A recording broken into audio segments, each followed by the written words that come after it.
So I think we are ready to start, and I would like to invite Ms. Kerry-Ann Jones, the OECD Deputy Secretary General, to give her opening remarks. The floor is yours, Ms. Jones. Thank you very much. Hello, everyone. Dear colleagues, I am delighted to welcome you to the second OECD LAC Regional Policy Dialogue on Environmental Sustainability, with a focus on climate finance and technology transfer, organized in the context of the OECD LAC Regional Program. Latin America and the Caribbean, the LAC region, is particularly vulnerable to the impacts of climate change. Among the 50 countries in the world that are the most threatened by climate change, 10 are from the LAC region. This is the reason why it is paramount that LAC countries take coherent and decisive action to achieve net zero emission targets by mid-century. As of today, only 8 LAC countries have net zero goals by 2050 or earlier, and only 6 countries have long-term low greenhouse gas emission development strategies. There is room for raising our ambition. The OECD, in cooperation with other international institutions, stands ready to support LAC governments in developing effective policies and strengthening institutions to tackle climate change through targeted action on climate finance, innovation, and technology transfer. The OECD estimates that globally, $6.9 trillion is required each year until 2030 to meet climate and development objectives. While the lion's share of this will need to be financed by redirecting private capital in blended finance, governments through public resources have an important foundational role to play. The OECD recently analyzed developed countries' progress towards the goal of mobilizing the $100 billion US per year by 2020 for climate action in developing countries. The report revealed that only 17%, or $12.5 billion of the total to be provided would be mobilized was destined for the Americas region. And $1.5 billion went to small island developing states, very relevant in this context, given the Caribbean is the region with the most SIDS. This dialogue is part of the OECD project Enhancing Green Transition in LAC. The project seeks to establish a regional policy network to promote dialogue, identify policy gaps, and exchange information, best practices, and innovative solutions to support the green transition, net zero targets, as well as climate resilience. Over the next few days, you will have an opportunity to discuss what kind of financial mechanisms are needed in the LAC region to boast the net zero transition, how to support and enhance technological transfers to the LAC region, and how to improve the enabling policy frameworks to increase technological transfers and financial flows in LAC. The summary of key messages and recommendations from this regional dialogue will be a key input for the first ministerial summit on environmental sustainability of the OECD LAC regional program, which will take place in Costa Rica in June 2023. Your countries will receive invitations early next year, and we look forward to a very active participation. I would like to thank the European Union Facility for Development and Transition for their financial support for this project.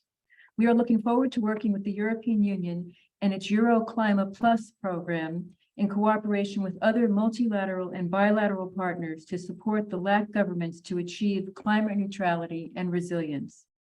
I wish you very productive discussions this afternoon, and I look forward to learning about the outcomes of your dialogue. Thank you. Thank you very much, Mrs. Jones.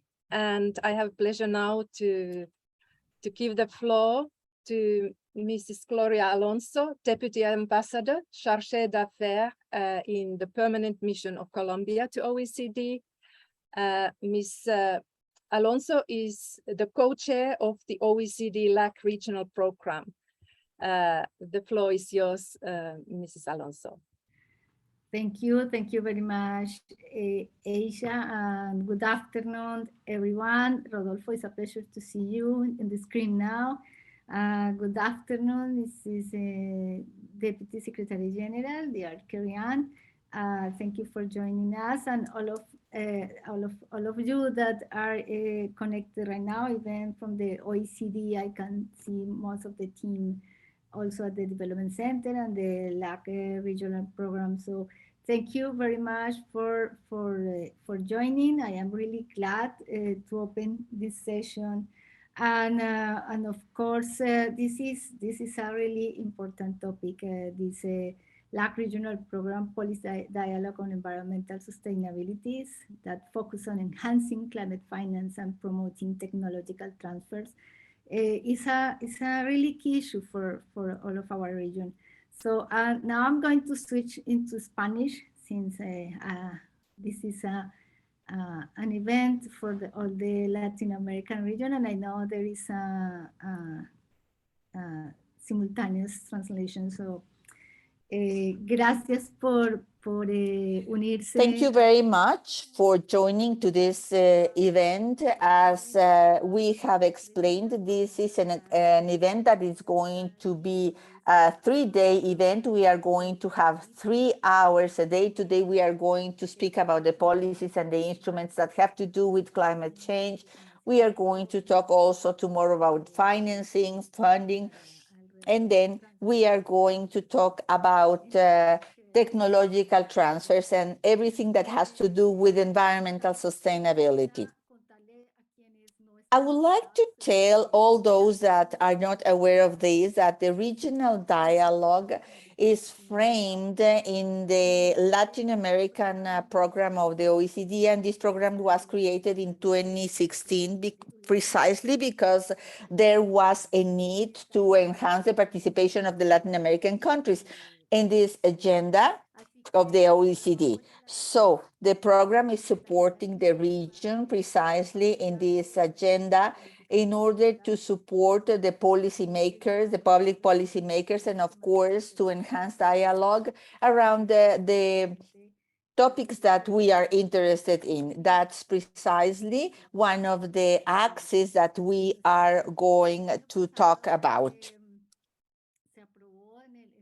Last year, we approved the framework of the program that the environmental pillar has be part of the cycle precisely of the Latin American and Caribbean regional program. And today, Colombia and Paraguay, we are very honored to be co-chairs of this program. So I think that this is a huge opportunity. Environment and environmental priority are key and paramount these days.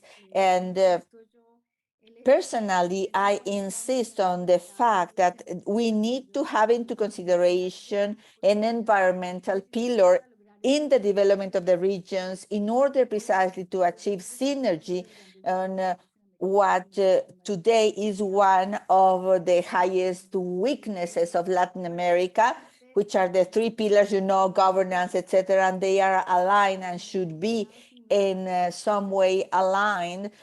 And our task is to build this synergy in order to be able to help solving informality, poverty issues that we have already addressed, and that we all know that this is one of the biggest issues in our region. So climate change is one of our hugest challenges we are all facing, the increase of the oceans, and of course, the mitigation of all these climate change challenges are key in order to minimize this phenomenon of climate change. I mean, mitigation and adaptation as are the priorities in this first phase of the Latin American program. I would like to emphasize right now, and taking advantage that I have 2 minutes left, First of all, I would like to draw the attention of everyone regarding the fact that we acknowledge that the region has a very low responsibility or liability if we compare the world in the greenhouse emission gases.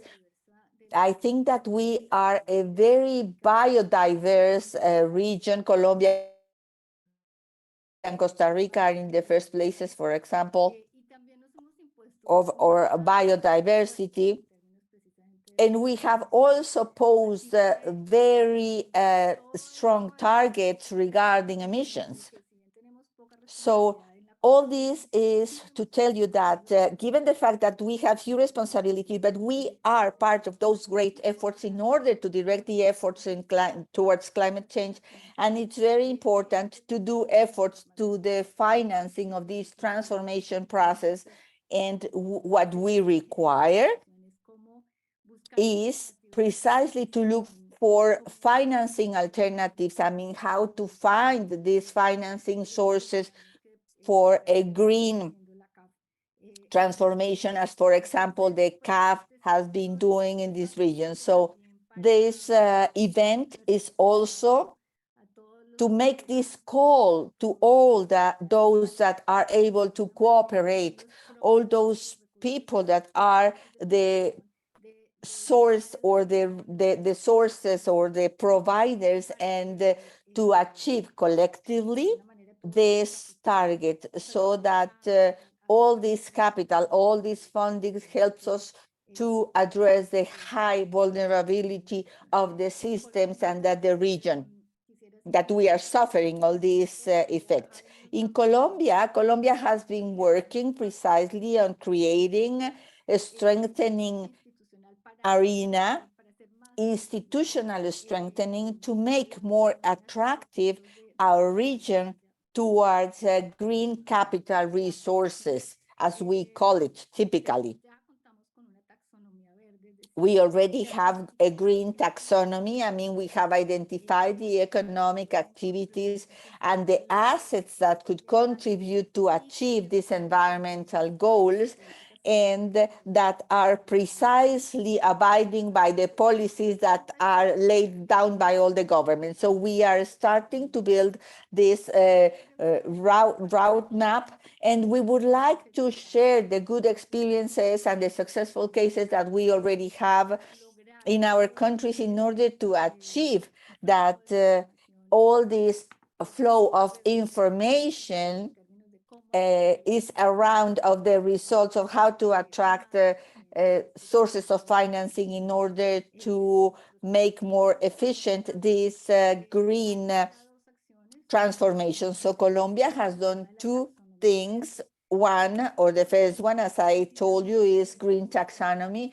And the purpose is to see how the resources that are coming to finance this transition program can be better used. And along these lines, we have identified some actions.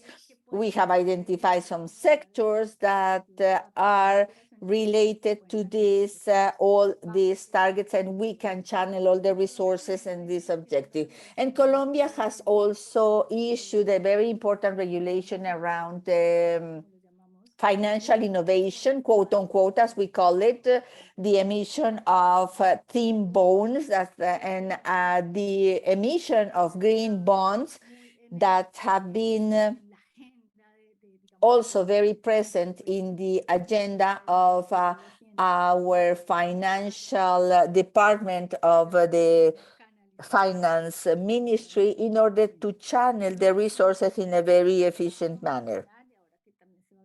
I also would like to mention that once we are going to speak about technologies, also we have been speaking about circular economy in Colombia, and we have strengthened them. This is a very important venue where we have to find resources to do the transition and also technology transfer, and the knowledge that we can acquire and better use in this field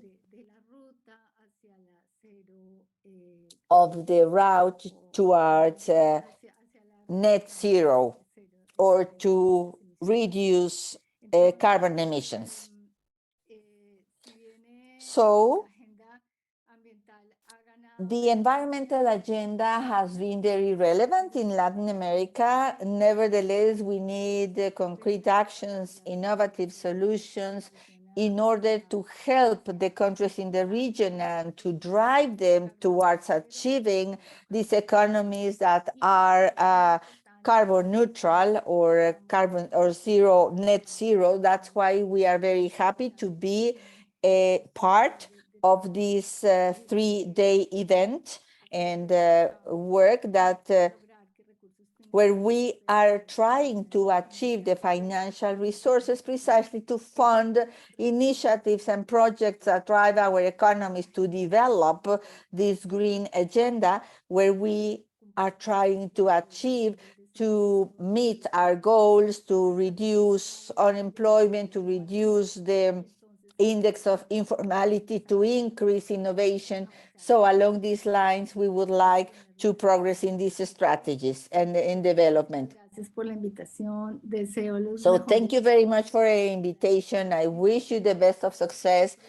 And I wish that all these discussions are very successful and that can lead us to a very useful area to define and to design public policies toward a better strategy of development. Thank you very much. Now I am going to give back you the floor, Ella, and the best of success for this debate. Thank you very much. Thank you very much, Mrs. Alonso, and thank you also to Mrs. Jones. For your reflections and for your good directions for our discussions over these 3 days. We will try to keep them in our mind and to see that we will come up with some good results. And then I want to just before we start session 1, I would like to ask everyone, please switch your cameras so that we can take a group photo from today's event. So please put on your cameras.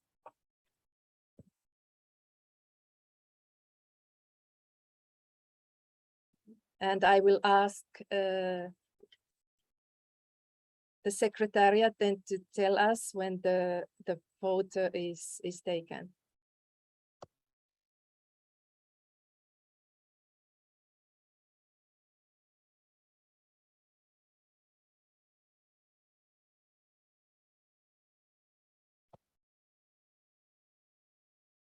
Okay, thank you. Thank you, everybody.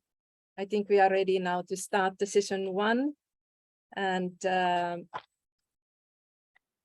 which the session 1 is focused on aligning the national policy framework with climate goals, getting policies, prices, and subsidies right in Latin America and the Caribbean. And this session is divided into 2 parts. The first focusing on aligning policies, and the second on the economic instruments to support mitigation actions and especially on carbon pricing. And in the end of the session, we will also have Rodolfo Lassi to wrap up the day and give some key outcomes and key messages from the discussions. I want also to remind the colleagues that please put your country name abbreviation or organization abbreviation on front of your name so that we can see which countries, which organizations are present, and we can call you when we start the discussion. But now, first things first, let me invite Aimé Aguilar-Jabert, Program Leader on Climate Change Mitigation at the Environment Directorate, to introduce us the panel discussion 1A on aligning policies for net zero carbon economy. Eme, the floor is yours. Thank you, Aja. And maybe I will also benefit from the audience and turn to Spanish.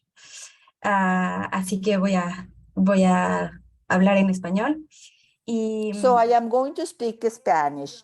First of all, I would like to start this session, this meeting, which is very important to align the political framework to the environmental goals that we have by telling you that we are in a highly complexity moment. We have COVID crisis that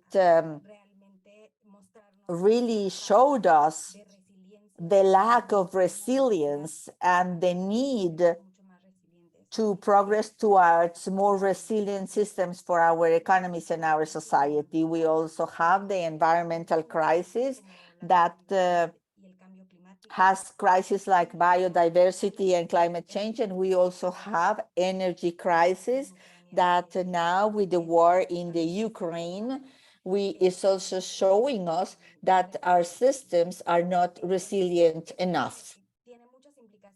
This has lots of implications for our governments because it means that the countries now more than ever have to face environmental, economic, and social challenges in a simultaneous and coherent manner.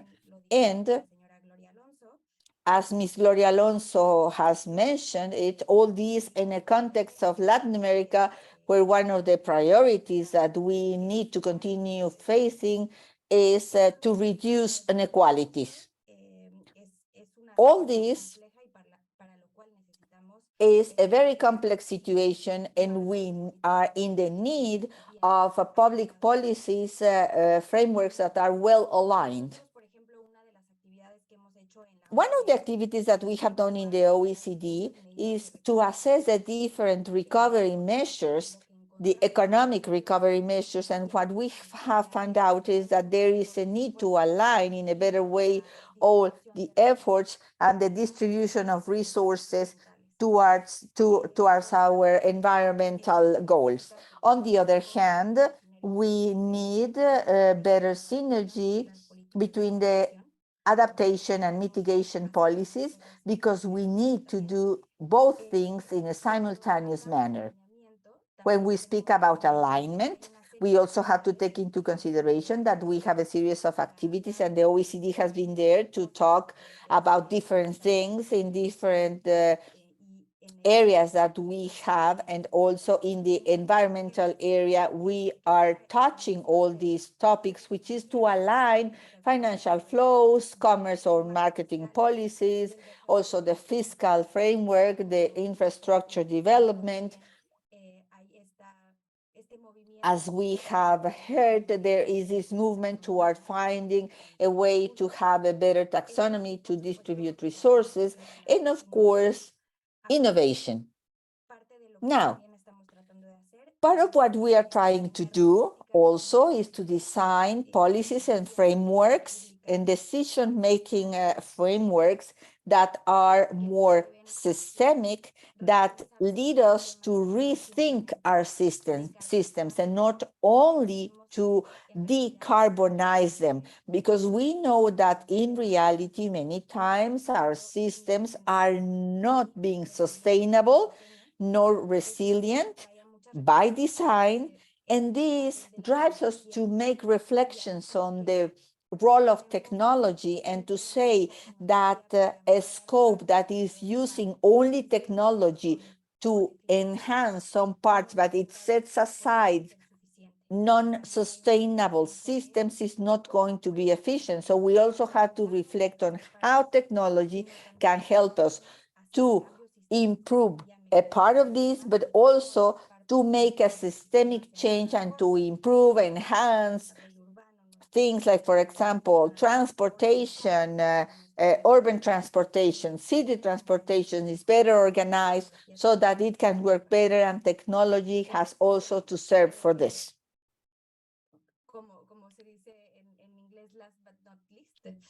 And last but not least, as they say in English, what we have found is that there is a great need to monitor, follow up, to have better measures, and to be able to see how is that the different countries, and most of all in our region, are progressing. And also, for this, we have created the IPAC program. So now I am going to present to you the panel, but later I'm going to give the floor to our colleague, Mr. Daniel Nightingale, who is economist in the Environmental Directorate and who is working precisely on this IPAC program. So, as you can see, we are going to have a very interesting meeting with lots of topics, and our panel is going to count on the participation of Mr. Iván Alonso Delgado, who is coming, he's the Director for Climate Change in the Ministry of Environment and Energy in Costa Rica. Mrs. Milagros Sandoval, General Director of Climate Change and Desertification of the Ministry of the Environment in Peru, and Mrs. Sara Gonzalez, who is the Senior Counselor of the Climate Change of the Mechanism of Clean Development of the Dominican Republic. So I think that we have a series of questions to guide our meeting, our session. So will you please share them on the screen? So without further ado, I am going to give the floor to Mr. Daniel Nightingale to tell us a little bit about the work that they have been doing in this IPAC program. Muchas gracias, So Amy. here are the questions. Thank you very much, Amy. Desafortunadamente, no hablo mucho español, por eso voy a Unfortunately, I hablar don't en speak inglés. much Spanish, so I'm going to switch into English. And let me also share my screen. I think the Secretariat needs to stop. Exactly, perfect. Okay, so you should be able to see the screen, right? Okay. Exactly. So building on what Amy said in at the very end, so I'd like to present a few insights from our work on the OECD Climate Actions and Policies Framework. And so the guidelines in short was developed under the OECD IPAC program. And IPAC essentially supports countries to progress towards net zero greenhouse gas emissions through regular monitoring, policy evaluation, and also feedback on results. So, essentially the starting point of this exercise is the observation that countries really need evidence-based guidance on how to tailor their policy packages to reach net zero. However, we do see that to date there's virtually no harmonized climate policy database available. And so the primary objective of the exercise is really to fill that gap and to measure governments' climate action as granular as possible. And that then enables to assess progress of climate governance action and also enable analysis to investigate policy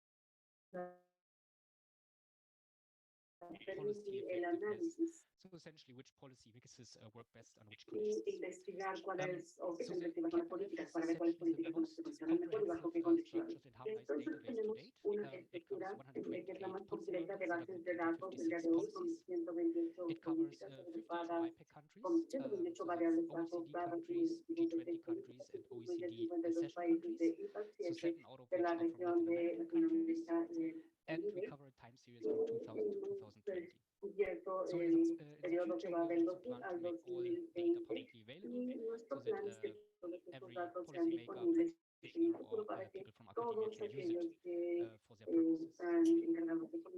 purposes. So just to give you a very brief update or a brief overview of the framework, so we split the framework into three broad building blocks, so sectoral policies, cross-sectoral policies, and international policies. And on the sector side, we follow the IPCC sectors, so we have electricity and heat, transport, buildings, industry, and for future work also agriculture, nuclear, waste. And we distinguish in each of the sectors between market-based instruments such as carbon pricing, support for renewable energy, or congestion charges, and non-market-based instruments. So for example, bans and phase-outs, standards, so fuel economy standards, air pollution standards, labels, and so on. So then in etcétera. sectoral policies, Y we después have en las information on políticas greenhouse gas emissions target, transsectoriales we have tenemos information también on objetivos de public emisiones de gases R&D expenditure, invernadero, fossil fuel tenemos production también policies gases and climate públicos en governance, and in investigación the y future also desarrollo, in políticas de climate producción finance. de combustibles And finally, fósiles, international gobernanza policies, so we climática have y financiamiento information on climático. international Y cooperation, tenemos políticas international public finance, internacionales de and greenhouse cooperación gas emission internacional, statement reporting. financiamiento público internacional, So now datos let e me informes show sobre you a few of the emisiones de results. So gases here we see invernadero. Y aquí that veremos algunos essentially resultados. IPEC countries on Vemos average que básicamente en strengthened climate promedio action los between países de 2010 and IPEC 2020. han So we fortalecido see sus that acciones climáticas the IPEC desde countries on average 2010 y both 2020. adopted Aquí new tenemos policies, so a shift en to the promedio right adoptaron in the nuevas overview, políticas and y they also tenemos aquí increased the cómo van strength of their evolucionando hacia existing la derecha policies, y so han upward incrementado shift. las políticas However, más estrictas, las what we están also haciendo see cada is vez that the más changes in estrictas, policy pero adoption, también for hemos example, have visto been very cambios en unequal adopción or very de heterogeneous políticas across y countries. aquí So tenemos most algo countries que es actually muy really heterogéneo entre increased the number países. of La adopted mayoría de los policies. So países in han Latin incrementado America, el that número is de notably políticas Argentina, adoptadas. Colombia, Así Peru, tenemos and Costa Rica. Argentina, Colombia, Perú y Costa However, Rica, we que also han see that adoptado some más countries did políticas, not pero have también any vemos new que hay policies, or países some que actually no han even removed adoptado some policies this nuevas year. políticas, incluso han removido And then políticas. if we look at the policy landscape in Y luego, 2020, si we vemos see el that panorama para policy 2020, adoption differs vemos que la quite adopción substantially de across políticas countries. So difiere in fact, it varies sustancialmente from entre 45 países. in France, Vamos which is the bar desde on the very left-hand 45 en side, Francia, to 35 in Mexico, que está hasta abajo a la and izquierda, 13 35 in en Peru. México y 13 en Perú. So what our database also shows is that Y policy esta base mixes de differ datos también substantially nos across countries. muestra la So for combinación de example, políticas entre Mexico and diferentes países. Colombia Por have more ejemplo, than 40% México y of their Colombia climate tienen actions that we cover in más the de CAPMF 40% are de market-based instruments, so acciones the blue bar, de cero and Costa emisiones. Rica and Tenemos Peru. aquí la barra So for azul those countries, the que share is much podemos lower. ver, It's actually lower than 10%. ¿no? And Solo finally, más un we can also have a look 10%. at Y more finalmente granular level to podemos characterize ver the policy landscape and also identify potentially policy gaps. And here in that table, I just want to highlight three things. So the first one is that some policies are actually mainstream in both Latin American countries and also IPEC countries. So that includes, for example, minimum energy performance standards for appliances and electric motors, or also energy labels for appliances or transport vehicles. And the second point is that for some policy instruments, so notably for a carbon tax, Latin American countries have actually higher adoption rates than the IPEC average. And the last point that I want to highlight is that there are still some policy gaps where policy adoption in Latin American countries is zero, or it's actually close to zero.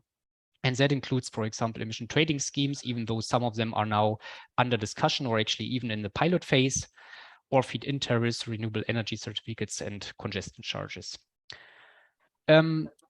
So last but not least, let me also take the opportunity to highlight that we are currently developing an OECD environment at a glance for Latin American countries in cooperation with the United Nations Economic Commission for Latin America and the Caribbean.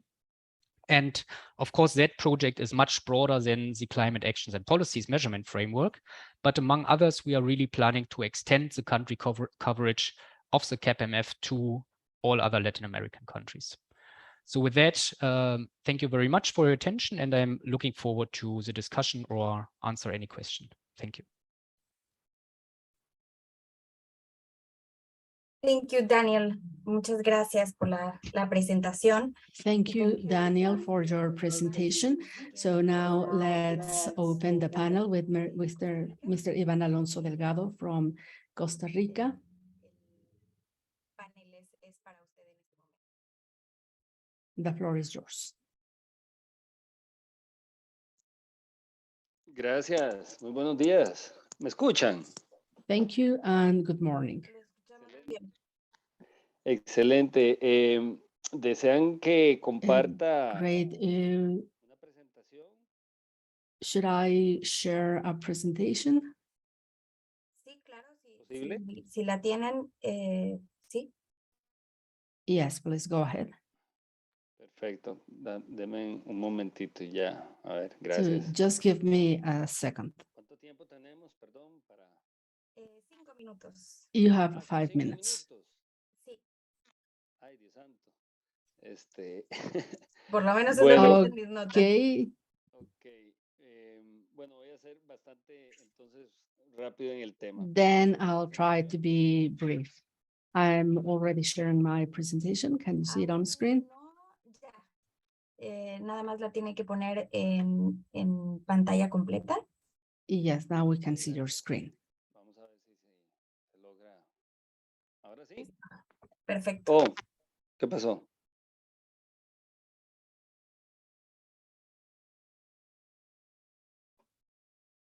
Bien. Muy buenos días. ¿Pueden ver mi pantalla? Good morning. Can you see my screen now? Sí. Sí, Ahora sí. perfecto. Gracias. Bueno, muy buenos días.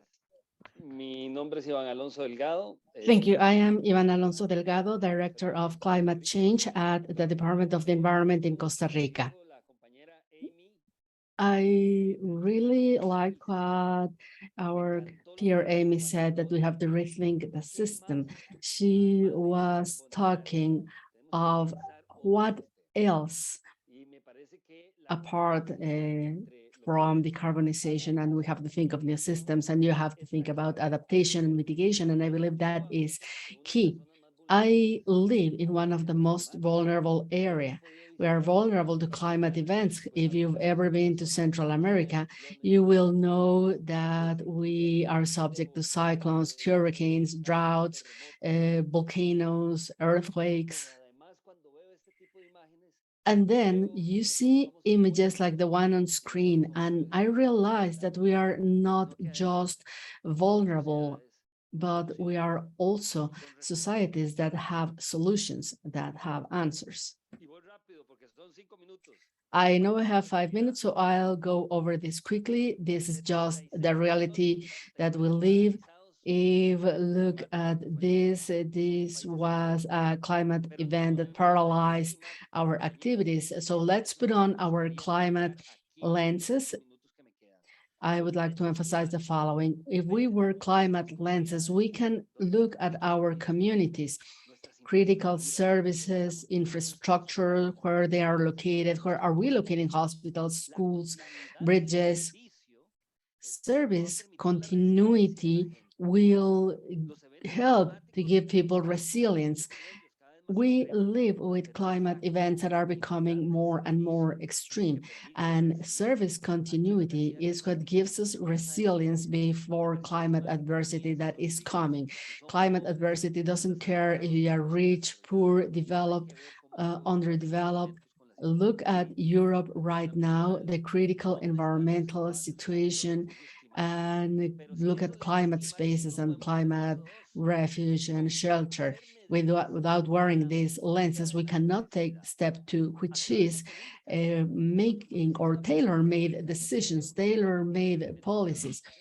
We are already including some elements of adaptation in some of our policies. And for us, one of the best measures to go to zero carbon, we have to adapt, to adjust.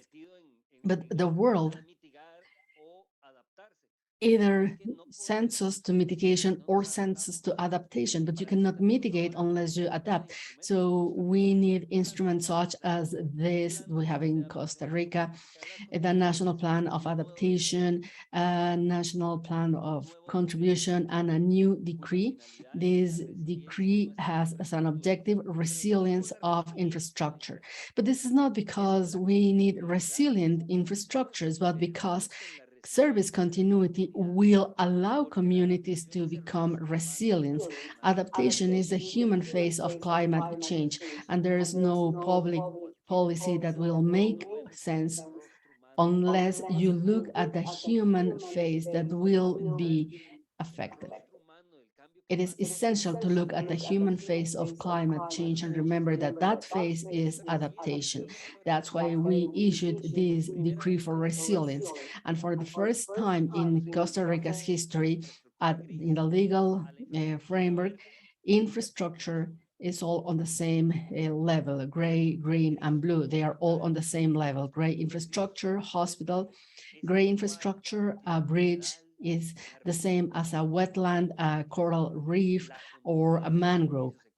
Service continuity ecosystem service continuity, such as gray services, will make our communities resilient. I will go no further into policies because I want to go to step 3. Then, step 1, let's put on our climate lenses at all levels, social level, private, public, even at the level of children and those in power. Everyone should be wearing their climate lenses. And then develop tailor-made measures. Forget about what you want, what you wish, or focus only on traditional development measures. Let's rethink the system. I love this concept, rethink the system, because we are decarbonizing, but that's like saying you can go and pray and then do whatever you want. But in the end, this is just patching things up. And patches don't solve the issue. And the issue is how we live, the way in which we manage our territory. And I know I'm running out of time, so I have this question. Where does the trouble lie? Is the trouble in the heaven or in land, in skies? Look at what Fiona, the hurricane, did recently. Look at the results. We have climate events, and climate events are mirroring the way in which our territories are organized. So who's to blame, the climate event, or should I blame the bad design and the bad execution? It is easy to blame climate events just to prevent looking at ourselves in the mirror and saying, what am I doing? So I have to go into step 3. So remember, 1, climate lenses, 2, measures that are tailor-made based on climate data, information, and step 3, accountability.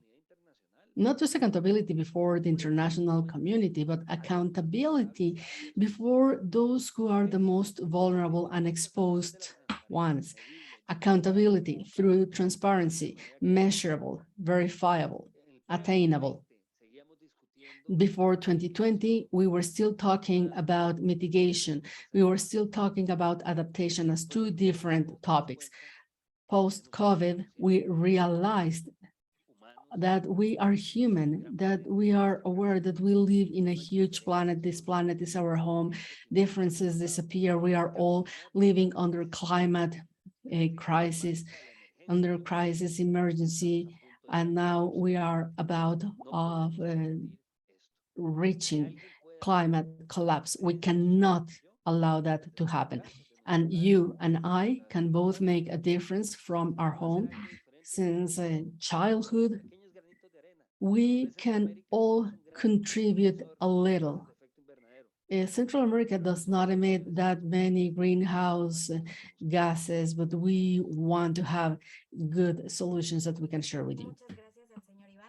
Thank you very much. There's a lot to think about after listening to you.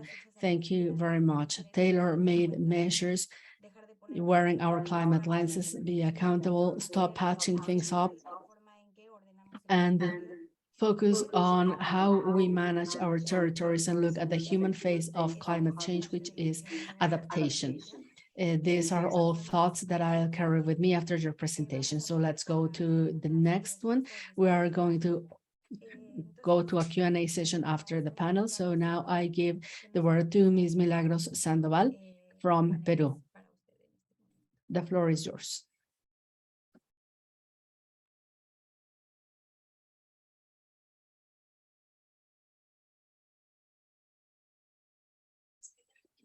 ¿Está conectada la señora Sandoval de Perú o pasamos a Mrs. Sandoval from Peru, or are you ready? Or shall we go to the next speaker?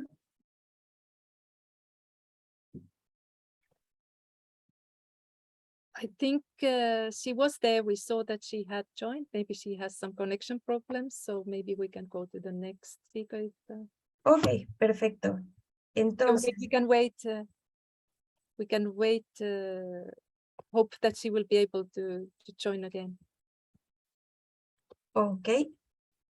So we go to the next one. Yes. La señora Sara González. Ms. Sara Gonzalez, Senior Counselor of the National Council on Climate Change and the Mechanisms of Clean Development from Dominican Republic.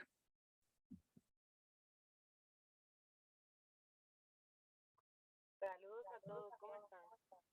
Muy bien, gracias. Bienvenida. Muchísimas gracias. Good morning. Thank you very much. I want to thank the opportunity I was given to be here with you, and I want to thank Ivan from Costa Rica with his wonderful presentation. We had not prepared anything to present, but if you need feedback or if you have questions regarding mitigation and adaptation policies in my country, we are open to answer any questions and to participate. Yes, I'm told that Ms. Milagros Sandoval is back, so maybe we can go to her and then we'll come back to you in case we have specific questions for Dominican Republic. Thank you very much.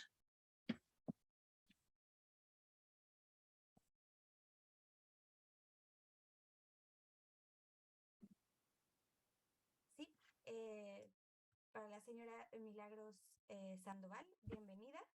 Un gusto Milagros estar con Sandoval, nosotros. please be welcome. It is a pleasure to see you today. So the floor is yours. You have 5 minutes for your presentation.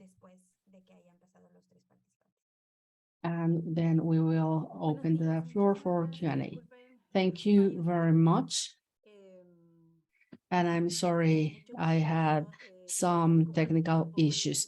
I wanted to come and talk about the work being done in Peru in regards to these topics.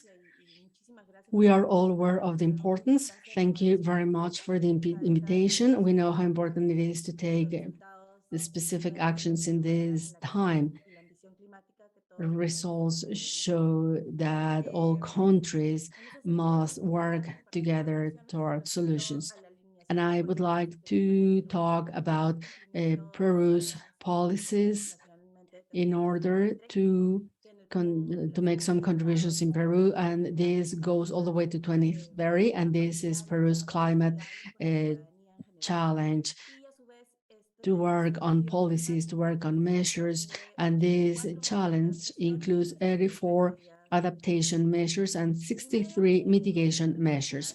I would like to highlight regarding our policies that at the highest level, there is a general government policy that will go from 2021 to 2026 with 10 working axes, and one line of intervention is focused on transition towards a low carbon-based economy with capabilities for adaptation in climate change.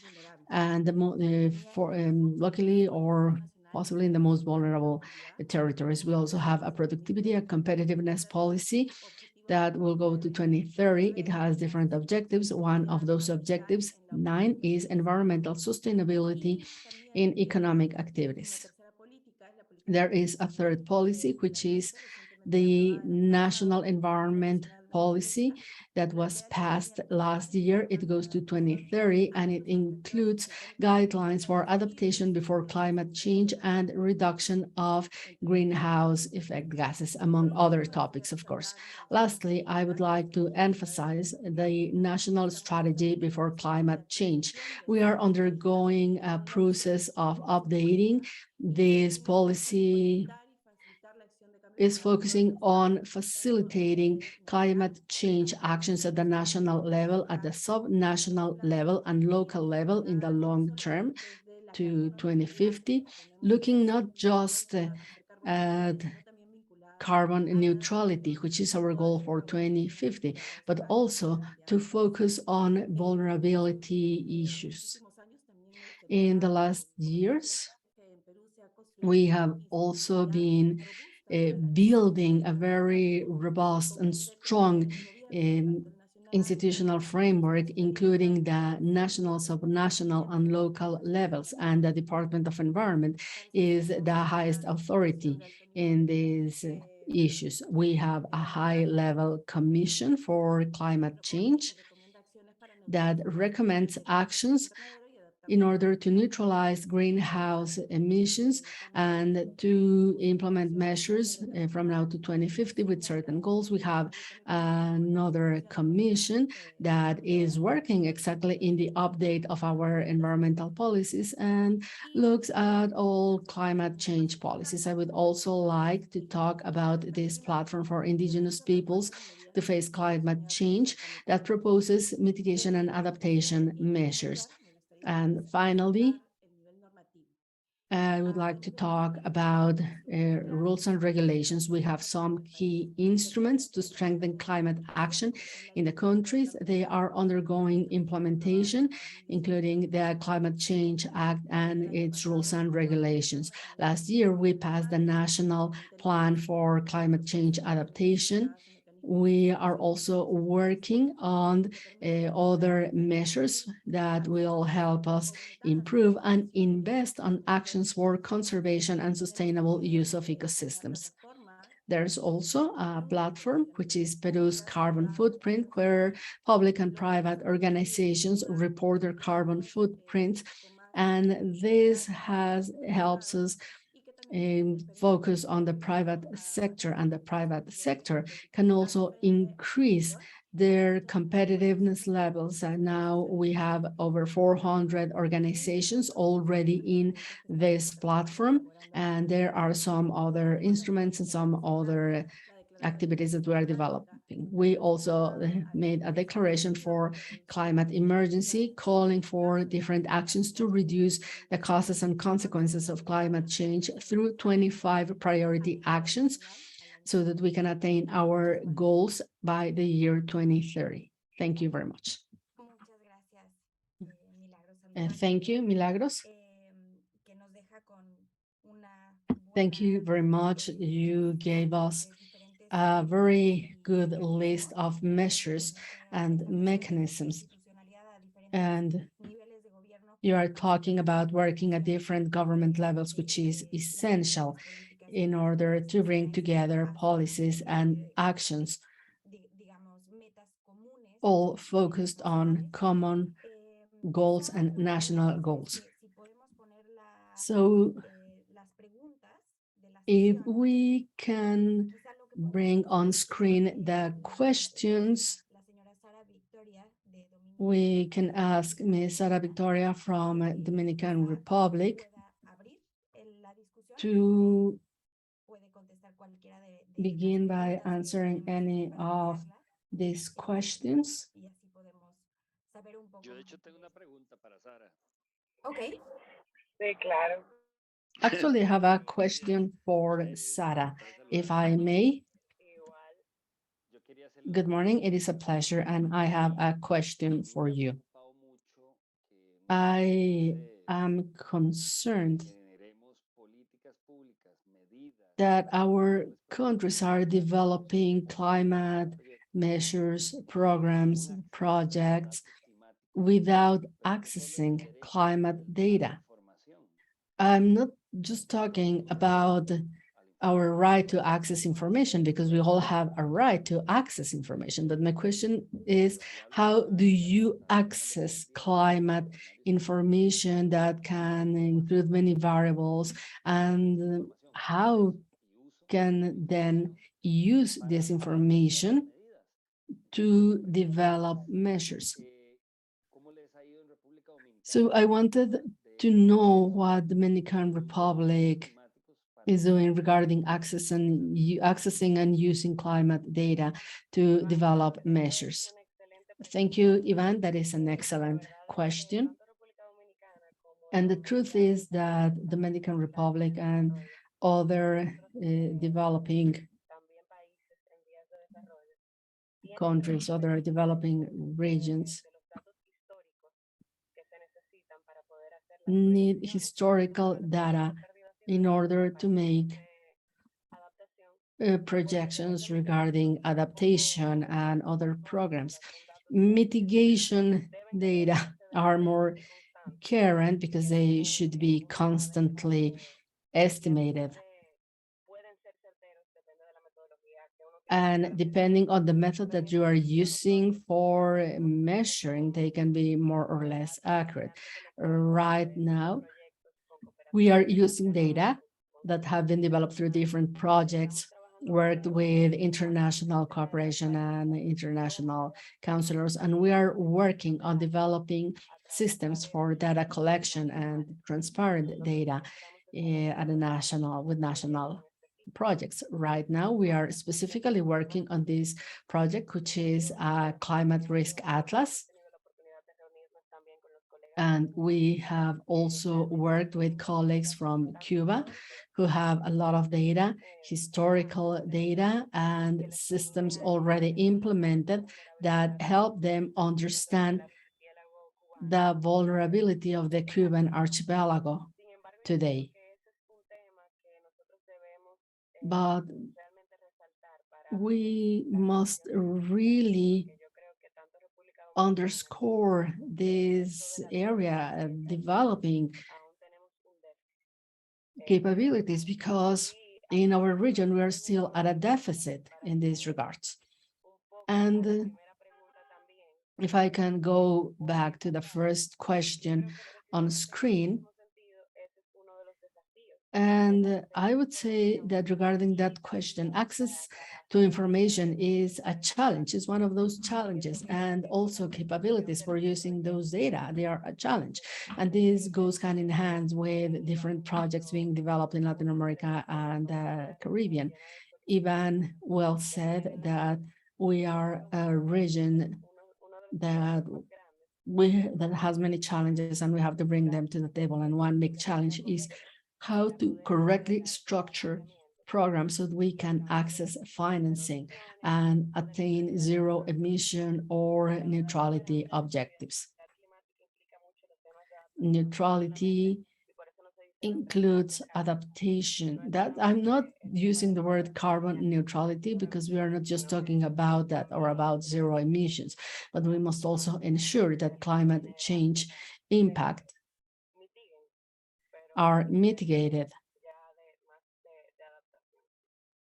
But in this respect, I think that we have to focus more on adaptation. I don't know if this answers your question, Ivan. We can talk about also alliances. I see other people from the Dominican Republic who joined this session who work specifically on transparency. So if one of my colleagues from Dominican Republic would like to add anything, please go ahead. Thank you. And if any other participants in this session wants to say something or to ask questions to panel members, please use the hands raised function, or you can send your question via chat. We'd rather you ask your question directly, and I will, let me check.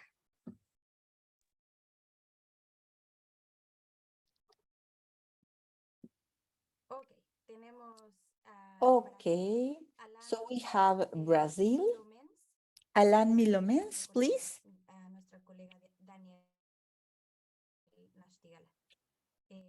And then our colleague Daniel Nasturala. First, Alan, please go ahead. I'm from the Minister of the Environment of Brazil, and my question goes to Daniel Nastigal about the policy adaptation and effective implementation in Latin America and the Caribbean. About the means of verification of these policies, if you have used or are you using measure to monitor these policy outcomes in these different countries in Latin America?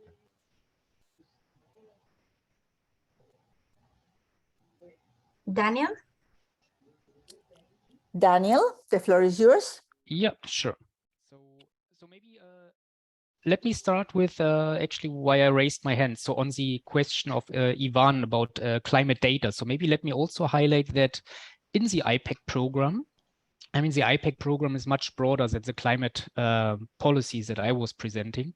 So it also includes in particular data on climate hazards and climate risks. And that's, so for example, variables like exposure to extreme drought, extreme temperatures, extreme wind conditions, sea level rise, or extreme precipitation. And all of that data is, to the best of my knowledge, a global data set.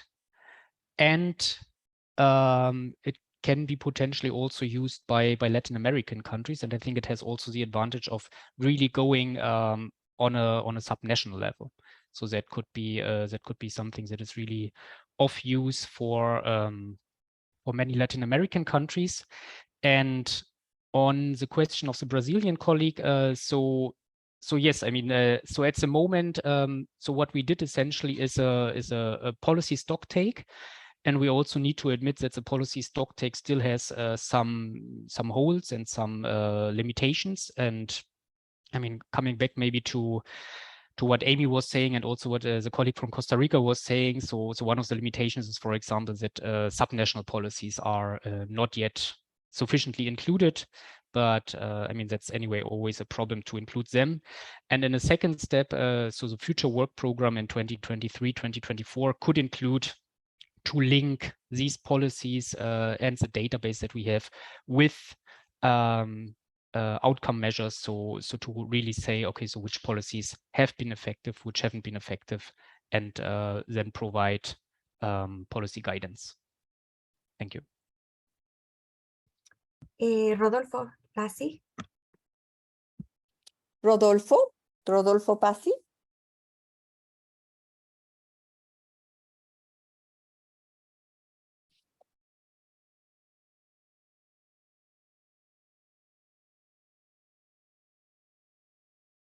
Sí, ya, muchísimas gracias. Yo quisiera... Well, thank you very much.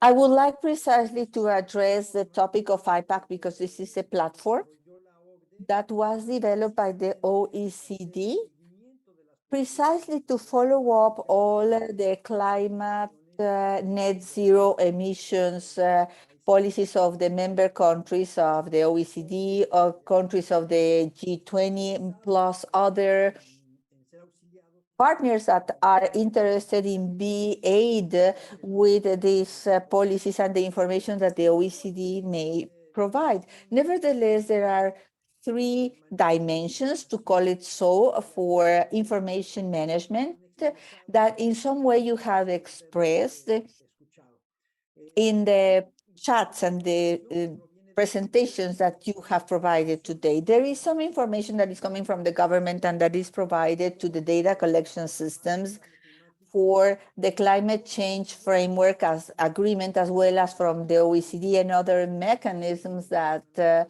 some NGOs have. So the country provides this information. And there is a second level or a second huge wave of information that is coming from satellites and from all the probes, the monitoring probes of the variables that we have that are related to climate change. This is scientific information that is in the hands of, obviously, universities, some organizations that are monitoring climate. There is a circuit of information exchange that IPAC is using to create vulnerability indexes, risk indexes, in all the countries where we have access to that information. So the information is not coming bottom up, but top down. I mean, it's not coming from the governments, but it's coming from these subnational infrastructures that are starting to be exchanged. So why do we have this second dimension of the information that we can incorporate to our public policies? And why is it important? Well, because this is information that is good, for example, to have early alert systems or early warning systems. And with this, we go to a third dimension, which is the big data. And the most important source of information of the big data, curiously, something that we have in our hands on a daily basis, are our smartphones. So if we combine the three of them, we may have information to help the population, the citizens, first of all, to identify the climate vulnerability. If they live, for example, in an area where they are prone to floods, or if they are in areas which could be impacted by a hurricane, because they are in a specific geographical area which is highly vulnerable, and they describe it in a very, very easy manner. But this information that we have in the big data of our smartphones is not necessarily accessible for the governments or for the citizens. This is part of a private domain. And many times we need funding or financing to release the information and to mix it with the satellite information that typically is coming from the government, even though there are several private satellites that are trading the information, and the governmental information, which is connected, obviously, by the authorities, in this case, the statistical information and authorities of all this dimension. So it's important to take into consideration of this when we speak about transparency, because if we are speaking about posing a risk to human beings to lose their lives, and that transparency must be a principle to act for all those that have information which is key to define the policies, but also to protect our communities, the strategic infrastructure, and the ecosystems that are rendering those services that are so valuable for the benefit or of the citizens. And I am highlighting all this because we have heard about all this from Costa Rica, the Dominican Republic, with a very new and fresh language that we are loving. And even our colleagues from the OECD have told us about some elements that in the public policies are starting to rise as very important topics, like, for example, resilience. It's highly significant for Costa Rica and for the region, this decree on resilience. But of course, to name our climate challenges, as Peru has made with an institutionalization that we have created. This is the way to address in this region all these emerging and important topics. I also like to make this comment because the speed on which with which we change is going to allow us to protect our life and our economies. So this is all I have to say. I think that the alignment of policies is going to provide us with resilience. We've seen how other sectors, as for example, oil is very resilient. When we underwent the pandemic, they made some decisions and they cut budgets and they go very deep in their economy policies. So literally they renewed their infrastructure, and this is going to last more than what we thought previously because of the pandemic, and of course because of the and now because of the crisis that is coming from the war. So we need to revert this situation of lack of resilience that you have mentioned. Thank you very much for your attention. Thank you very much, Rodolfo. Maybe I would like to invite you,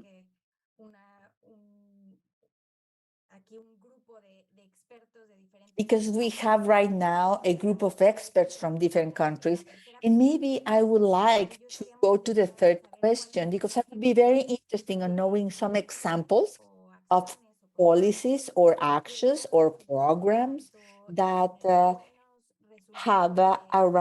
have given good mitigation and adaptation results, because we speak a lot about synergies that we can create, and many times when we divide or segment these two types of policies, we are not very clear on which are those examples that are actions that could be good for both things.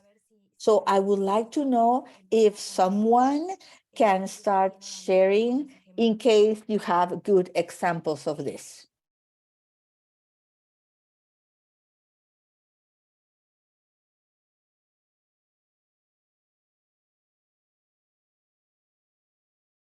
Si quieren compartir otras cosas ligadas And a if you would like to share some other things that have to do with some other items that we have addressed here, you are welcome. Or if you would like to make some more questions to our panelists, you are welcome to do so. Podría, a ver, Costa muy- Rica. sí. Apreciado don Rodolfo, Costa adelante. Rica, please. Dear Rodolfo, please go ahead.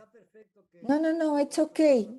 You go ahead and take the floor, Ivan. Once again, I would like to ask, Jaime, if you would like to ask our peer from Brazil for some feedback of what Daniel answered to his question. Yes, of course. Now we are going to go to Ivan, who was willing to say something, and afterward we will go to Brazil to see if his question was answered. If you want to continue with Brazil, go ahead, please. Mr. Alan, are you there? The question is because we have the OECD has identified a lot of policies that are planned, but we really don't know how far these policies are implemented in our countries. The question is, what are the effectiveness of these policies? How we can identify the outcomes of these policies in order to mitigate or to adapt? We have a lot of vulnerable populations in our countries, but we really don't know the effectiveness of these policies towards the alleviation of these vulnerabilities. That's the main question.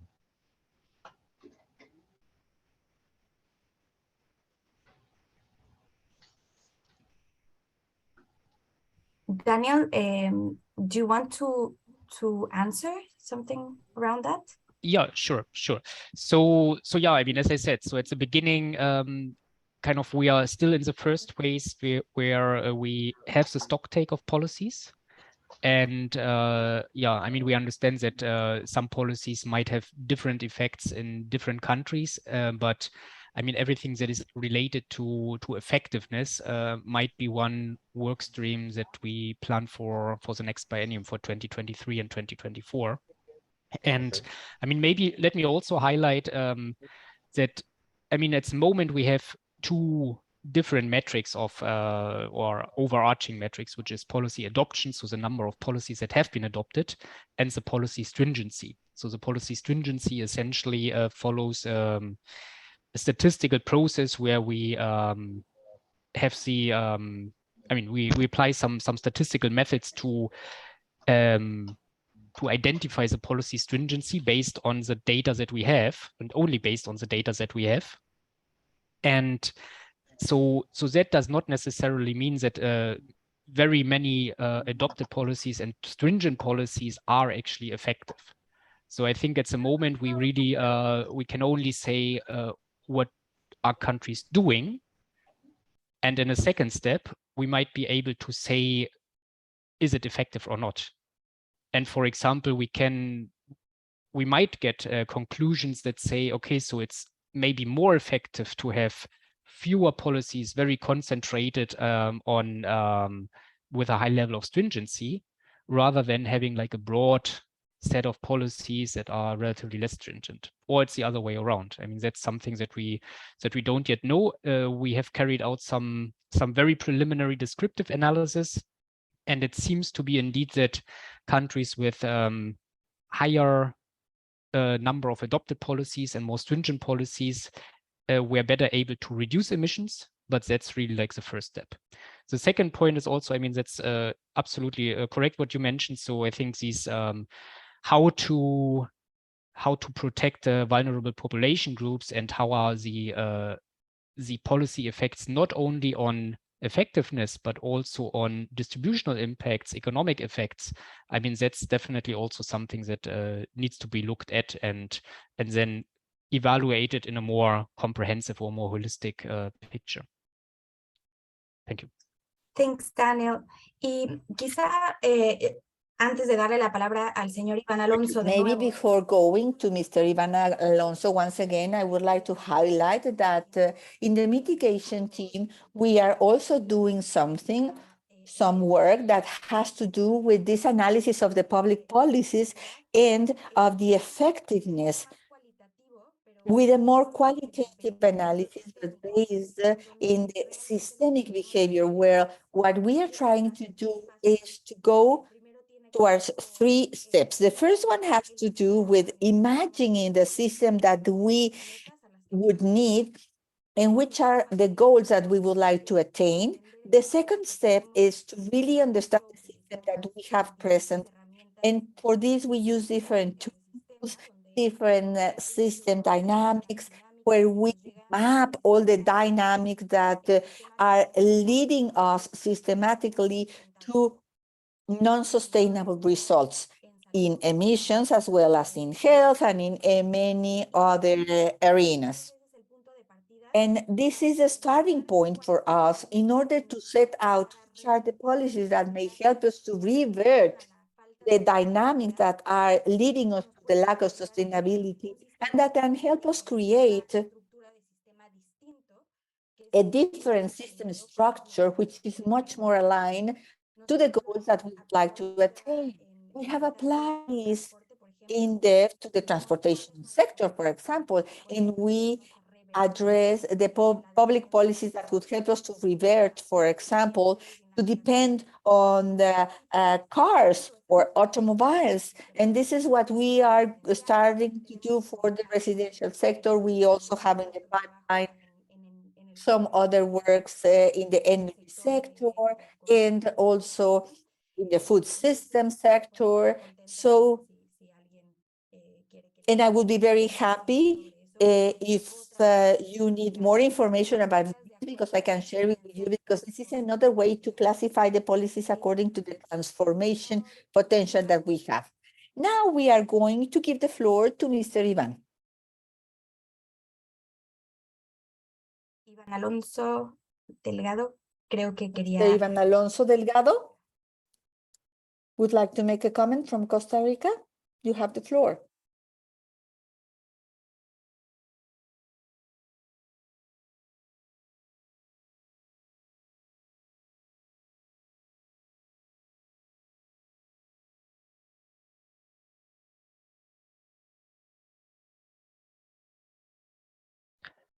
So maybe if I can just complement what you just said. So I think, I mean, your work on the system thinking, I mean, it's really innovative, and I think it has a lot of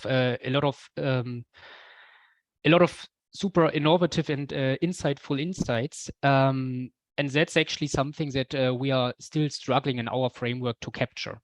And so I think, I don't know, I mean, if I remember, for example, correctly, you had also like some very good examples on a subnational level where you can actually link kind of mitigation and adaptation. So so these are, yeah, I mean, for example, green spaces, if I remember correctly. So that's really very, very interesting work. And I can put the publication in the chat in a bit so that others can see it. Perfecto. Thanks, Daniel.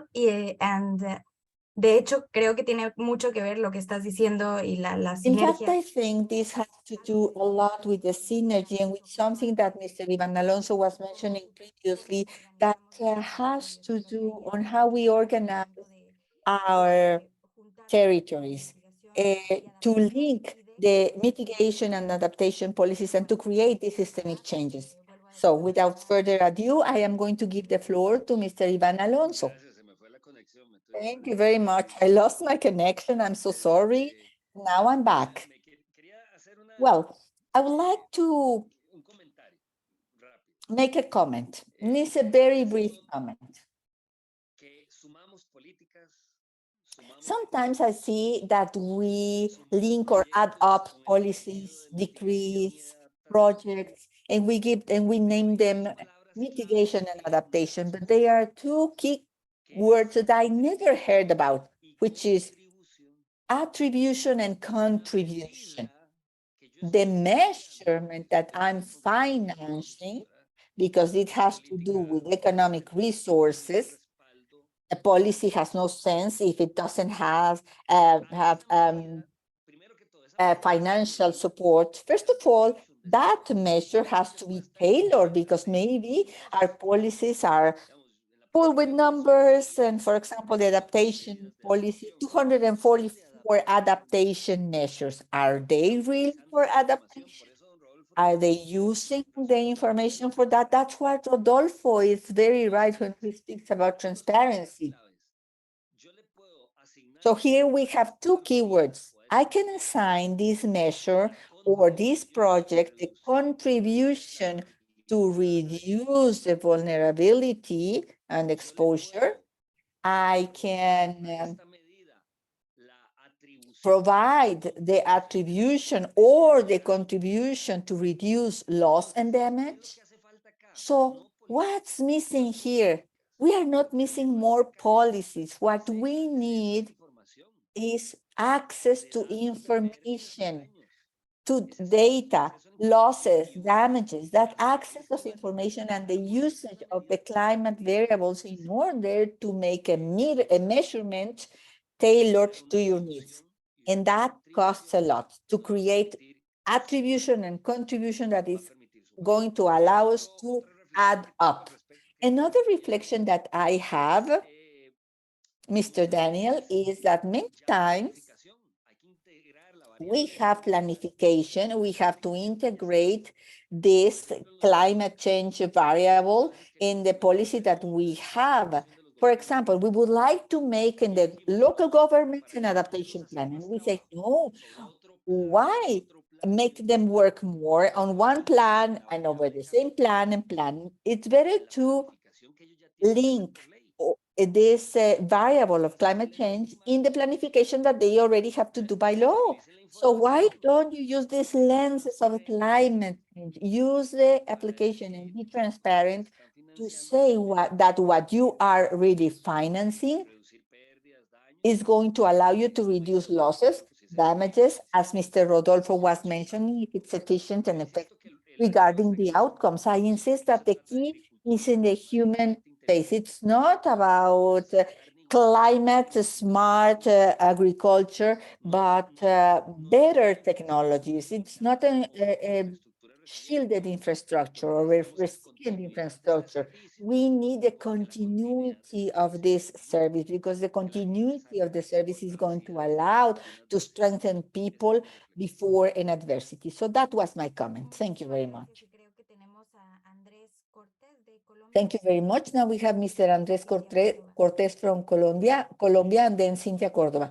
Thank you very much. Good morning. My name is Andres Cortés. I work in the climate change and risk management direction in Colombia. It's a pleasure to be here with you today. And aligned to the discussion what we are holding today, I would like to tell you how is the policy, the Colombian policy. It's important to mention that we are one of the first countries in Latin America where we have created the national tax to carbon, and that's why we reacted to create this carbon market. This was the giant leap that we did in our country because we started creating mitigation actions not only from the governmental entities, but also in the private sector.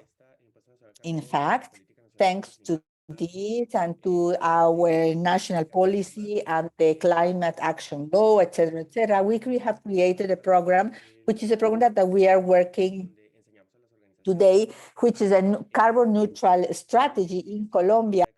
Con miras a que ellos puedan reaccionar We measure and manage the carbon footprint in order to compensating from the private sector, because sometimes in the public policy, we forget that the private sector is one of the first offenders that have to adapt to climate change. And precisely in this program, when we started working with the private sector organization and we started to react to the private sector, we realized that one of the huge challenges that we have is adaptation. How can we adapt to climate change? How can we get to create management in the private sector, in all the economic sectors, from the government, and not only from the government, but also from the private sector.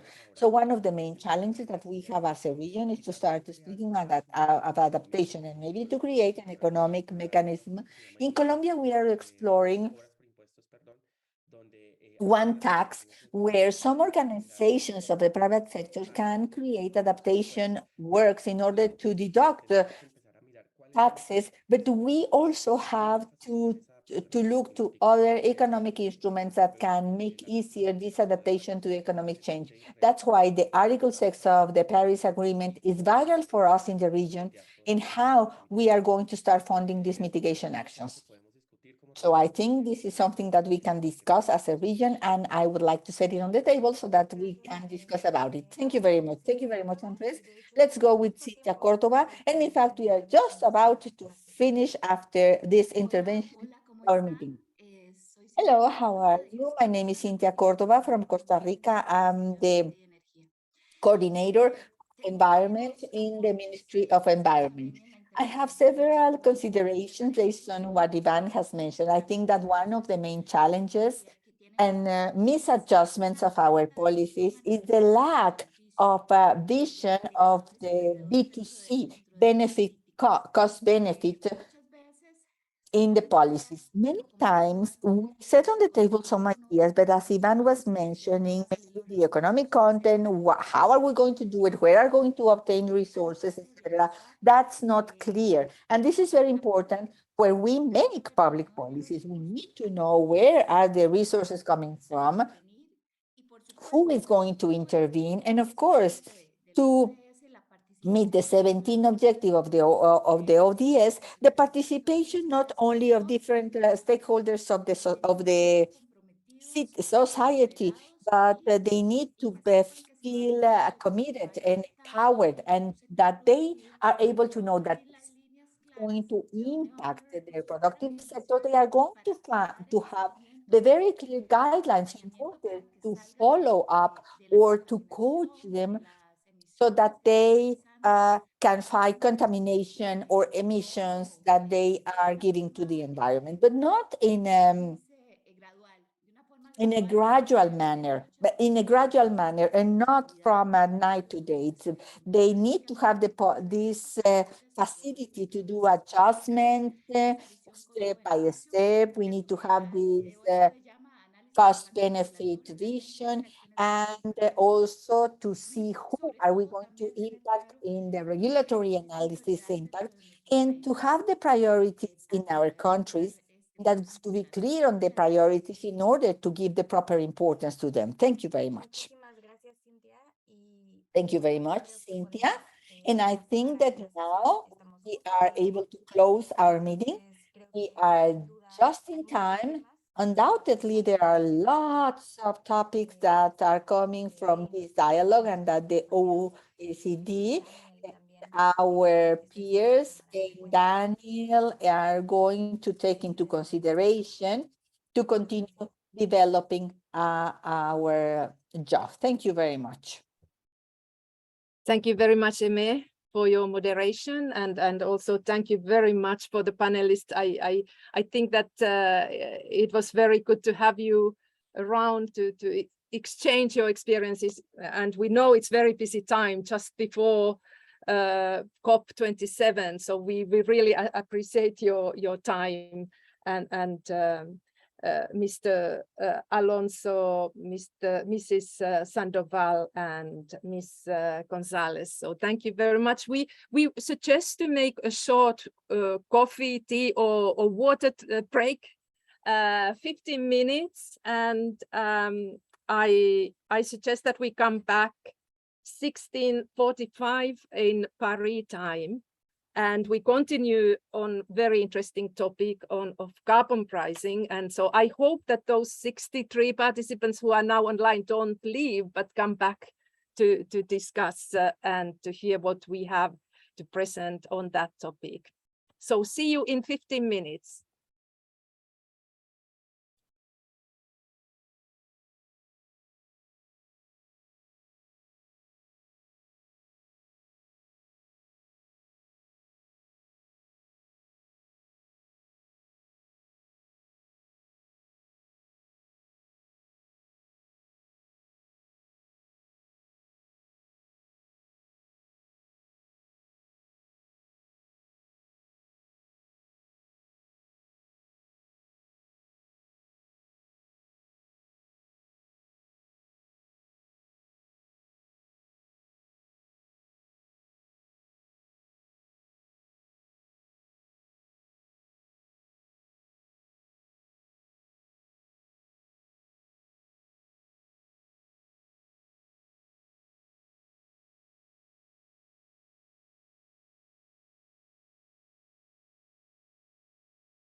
Okay, welcome back. We will be moving straight into the panel discussion 1B on carbon pricing and other instruments to support mitigation action. And our colleague, Daniel Nattigal, has kindly offered to be the moderator of this discussion. And Daniel is the economist working on the IPAC project in our division on environmental performance and information at the OECD Directorate. So Daniel, the floor is yours. Thank you. Yeah, many thanks, Aya. And welcome back, everyone, and welcome to the session on carbon pricing and other instruments to support mitigation actions. So, I mean, actually on carbon pricing, the OECD has covered quite a lot of ground in the last years, so in particular through the flagship publications of the effective carbon rates, but then also through the leading role on the carbon market platform and through the work stream on green growth. And I think like out of the wealth of that work, I'd like to highlight two main issues that would be particularly interesting to discuss today. So the first one is that we pretty much know that carbon pricing alone is not enough. I mean, yes, carbon pricing is a central pillar of policy packages, but we need other instruments. So the previous session mentioned, for example, innovation policies to bring down technology cost and to decarbonize hard to abate sectors.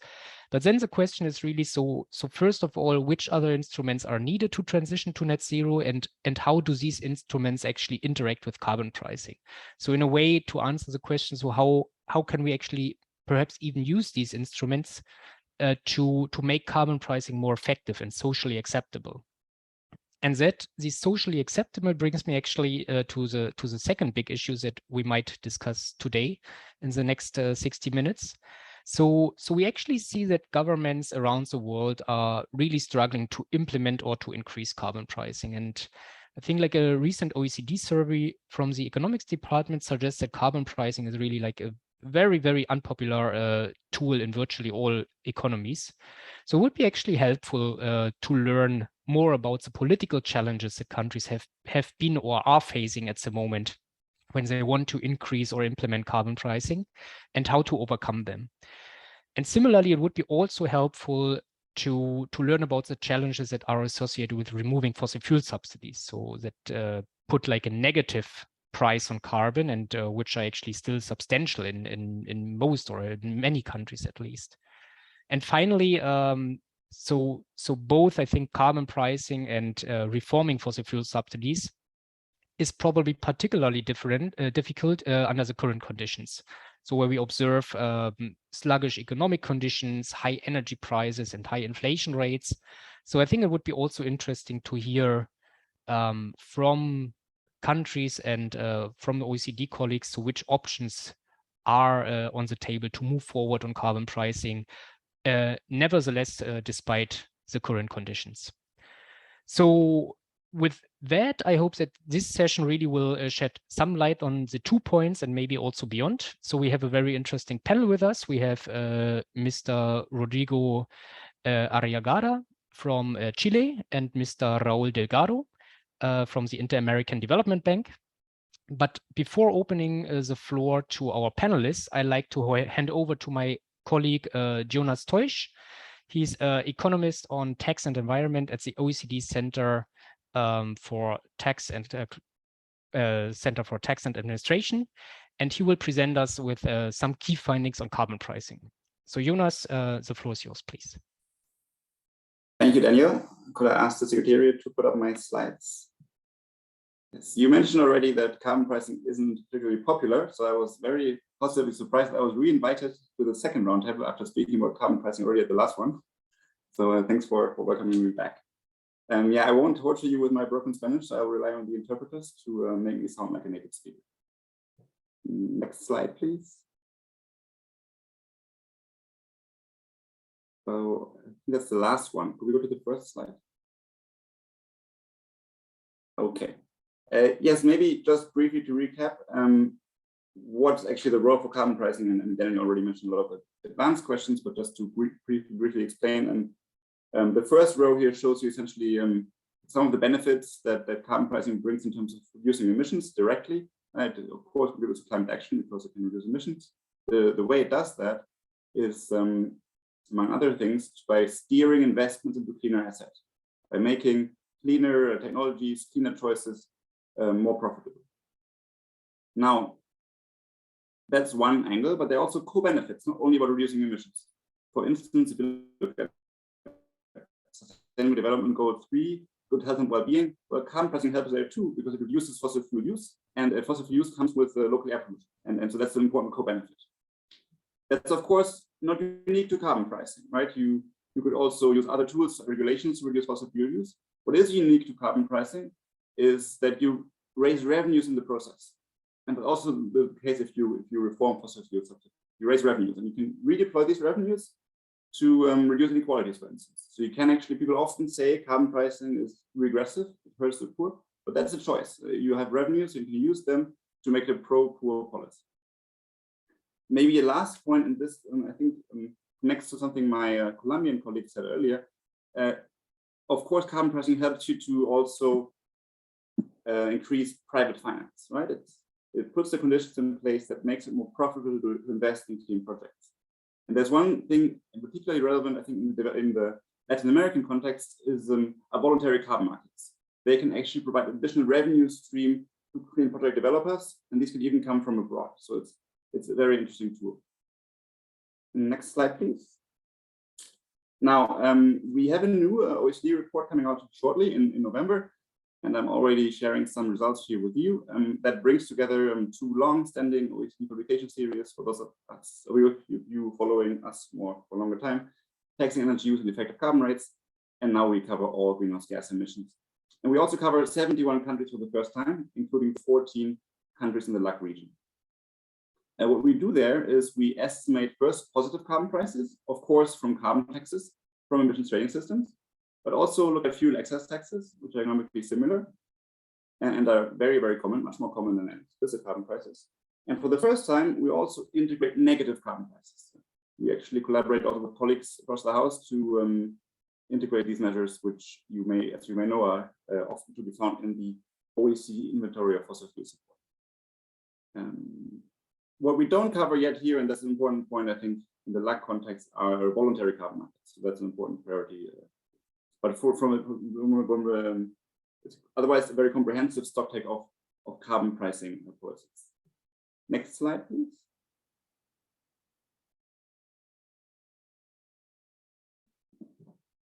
And so just looking at the 71 countries, so I will shortly turn to Latin America and the Caribbean.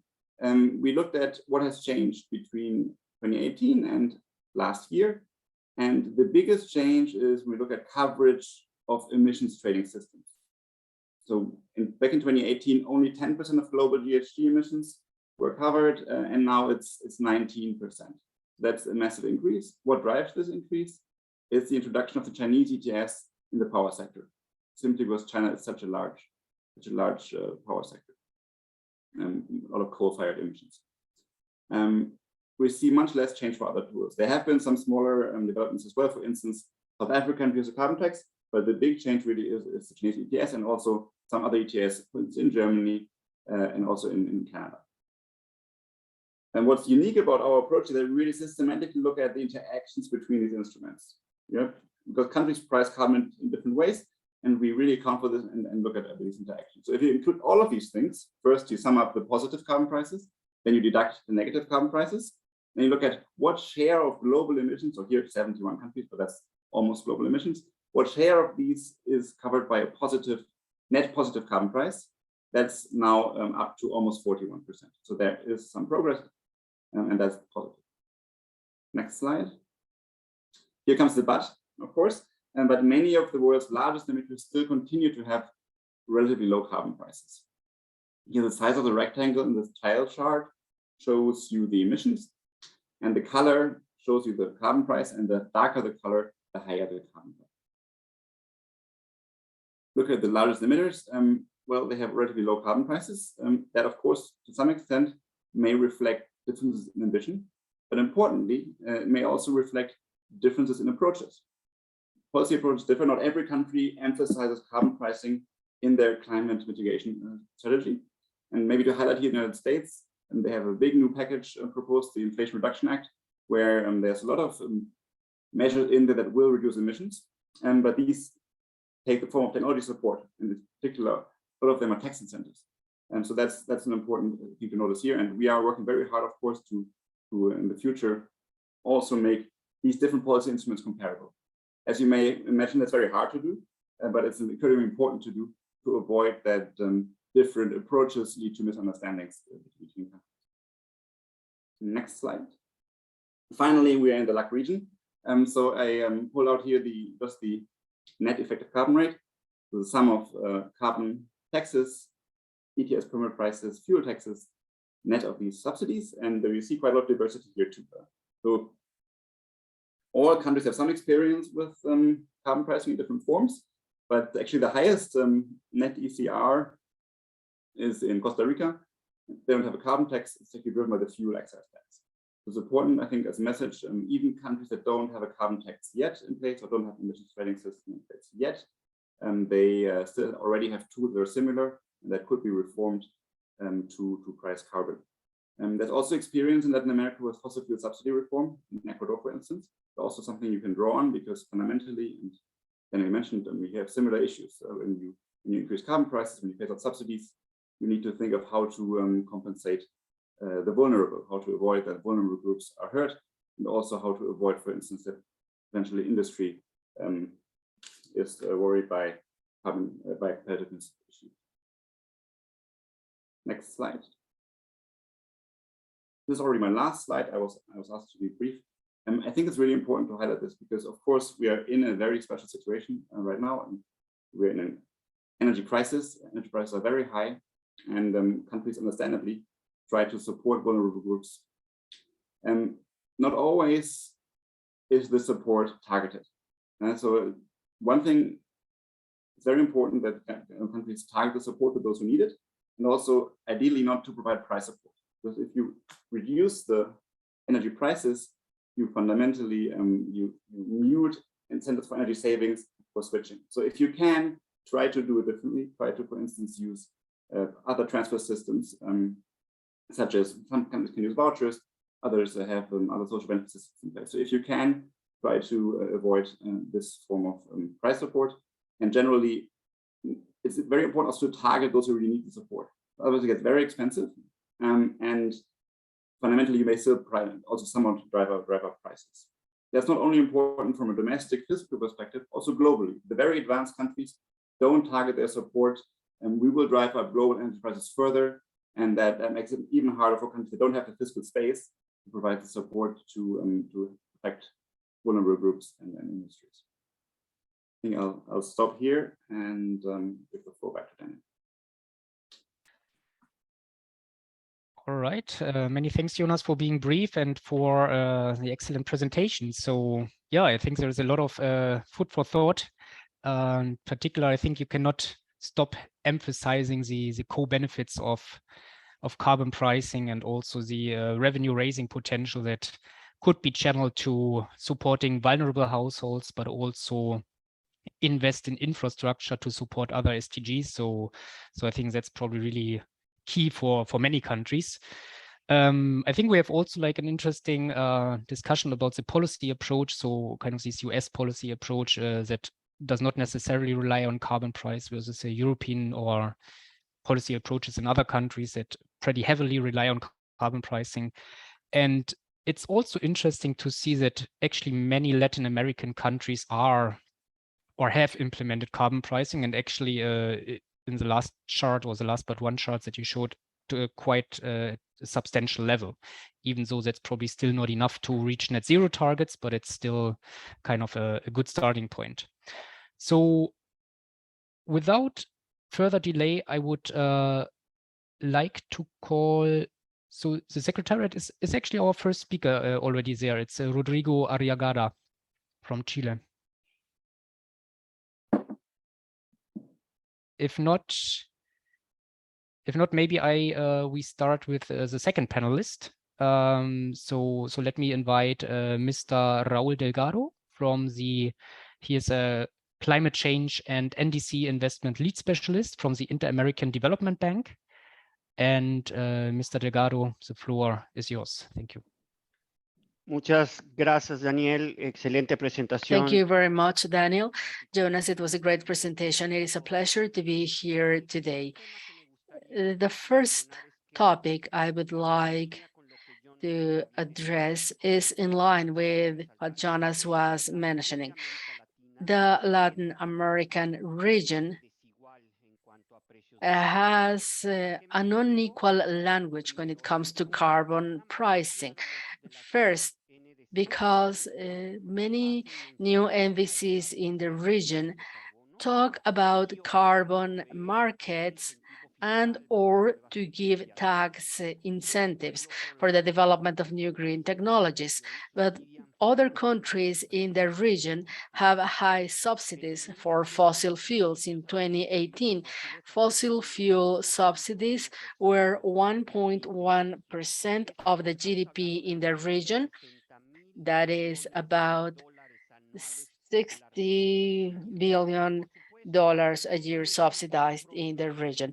This is not a problem affecting Latin America only. This can be seen all over the world, but it does not solve the issue because in practice, many countries may be investing in emission reduction, but also fostering higher emissions. On the other hand, you build with $1 what you will destroy with another dollar on another side. By eliminating fossil fuel subsidies, you will get several benefits. One, it removes obstacles to the adoption of green technologies. It eliminates distortions that lead fossil fuel prices to stay artificially low, and they give you huge savings in public finances. So correcting distortions such as this should be a first step when you talk about interventions and pricing policies in Latin America. But there is another important issue that we must talk about. The Paris Agreement is not about reducing emissions in itself. The best science available says that avoiding these 2 degrees Celsius, ideally not going beyond 1.5 degrees centigrade, requires net zero emissions by mid-century if we want to avoid the largest impacts of climate change, which necessarily means that the transition should not be focused only on marginally reducing emissions or going from carbon to natural gas for power generation, which certainly reduces emissions, but gas generation still creates emissions. We must go then from carbon to renewable energies. If we don't, we will not stay on top of the 1.5 or 2 degrees goal.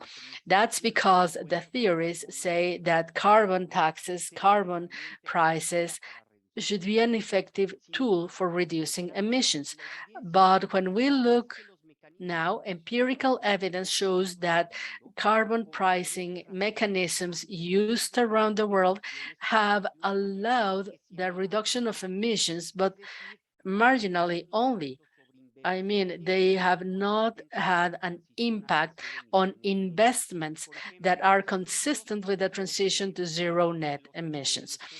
Different studies on carbon pricing in the European Union or New Zealand or the Columbia Britannica in Canada or Nordic countries show that there is weak or no evidence of the efficacy of promoting innovation and the use of technologies needed for the transition to net zero emissions. In the best case scenario, these instruments only lead to operating adjustments, which are marginal, which are short-term, and maybe changes to the kind of fuels used in the assets, but without any technological changes. And there's not a single reason for this. But if you ask me to give you at least two reasons, I would say, number one, institutional failures and market failures, which are as important or more important than the absence of carbon pricing, like monopoly in a sector or barriers to imports of new technologies or green technologies, green components. And in that case, carbon pricing is not solving the main issue. And sometimes it's also about carbon pricing that is high enough that will really lead to a significant change, but that is not politically feasible. In many times, Latin America has worked on eliminating subsidies to gasoline or taxes to gasoline, and that leads to social discontent. My point here is that we don't have a magic solution.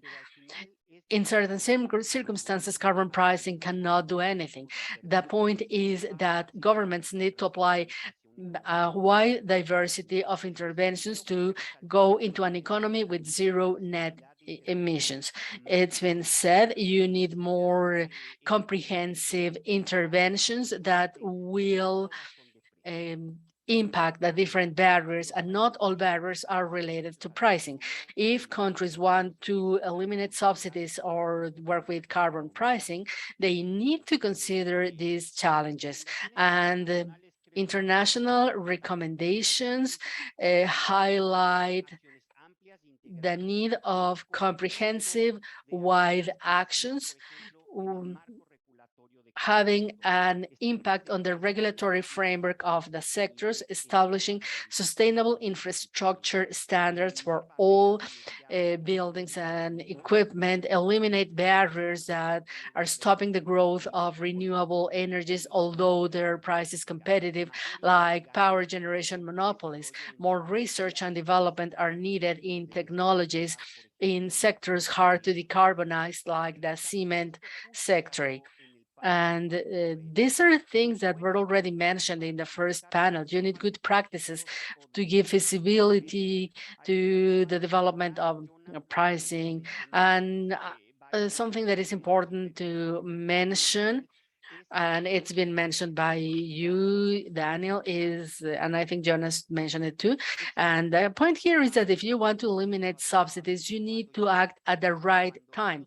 For example, once fuels prices are low, or when countries and governments have the political support or are popular, or within the context of wider energy reforms. But it's also necessary to involve many different stakeholders in the early stages and to bring together different government sectors. Before any amendment is made, you have to go and have consultations with freight companies, transportation companies, and all those people that will be affected. You have to give information about subventions and the costs, public finances, and how all these funds used for subsidies could be used in other areas, even affecting, even supporting those populations that will be affected by a change in prices, and need to develop compensation measures for the affected populations. The IDB some time ago carried out a study that showed that using 30% of what you save by eliminating a subsidy of solid fuels would be enough to compensate vulnerable populations that could be affected and increase the feasibility of such amendments. We have some good examples in the region, but we also have bad examples. So you have to look at both types of experiences, which is very interesting, and that's all on my part, Daniel. Thank you. Yeah, many thanks, Raul. So yeah, very interesting insights. So in particular, the necessity to leapfrog technologies, to not have marginal changes, but to have really, well, if you want to call it transformational changes, to go directly from fossil fuel-based system to renewables without passing through natural gas or any other transition technologies. And then also on the evidence of carbon pricing, that it has had so far rather marginal effects, and well, which actually also really highlights the importance of having fully fledged policy packages that do not only set price incentives on the margin, but also trigger innovation and trigger transformational change, or have the conditions.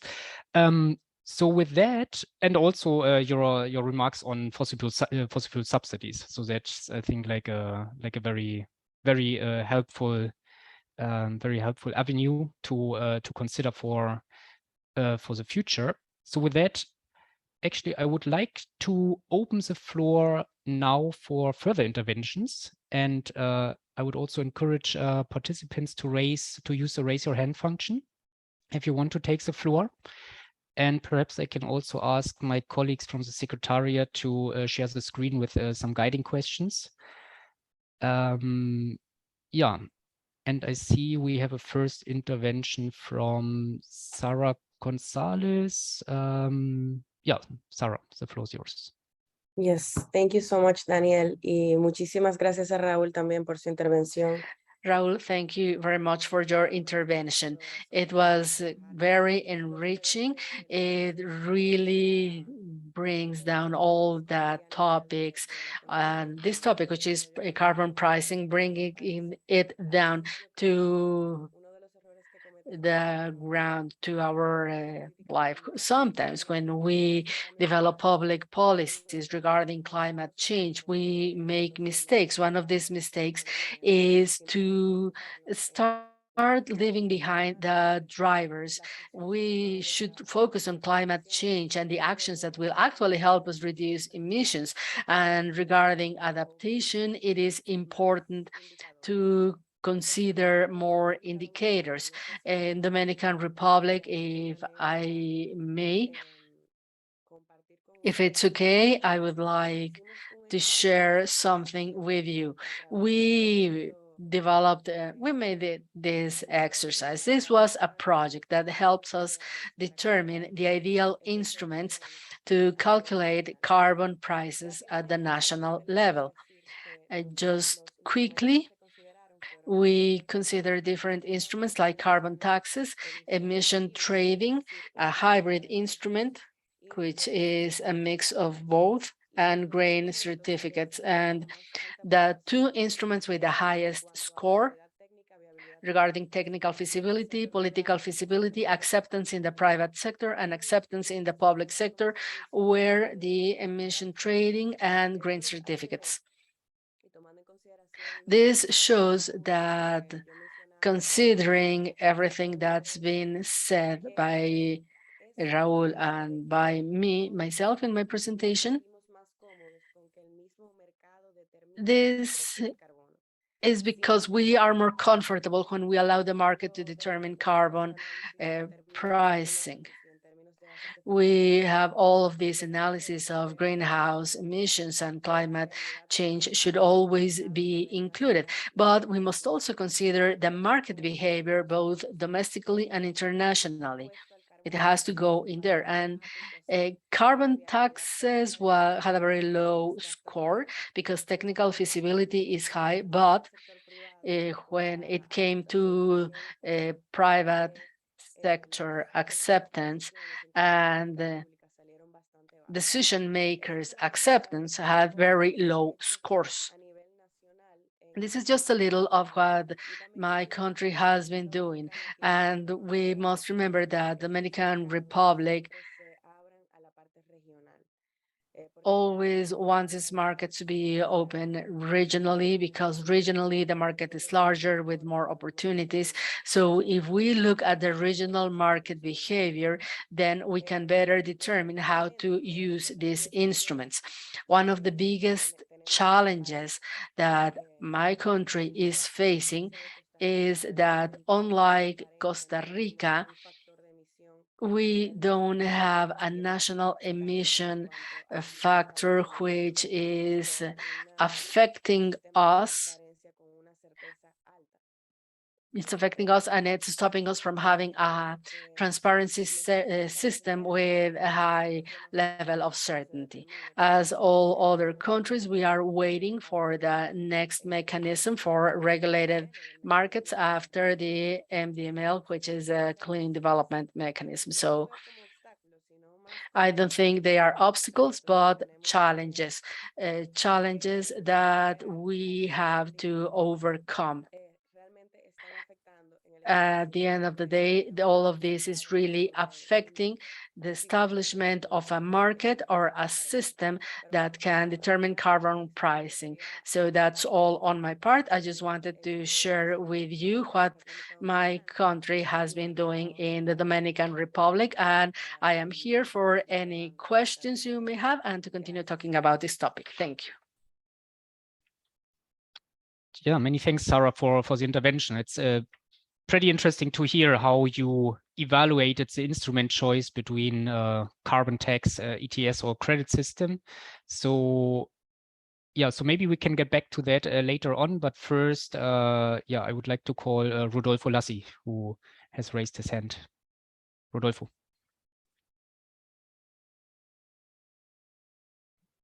Gracias, Daniel.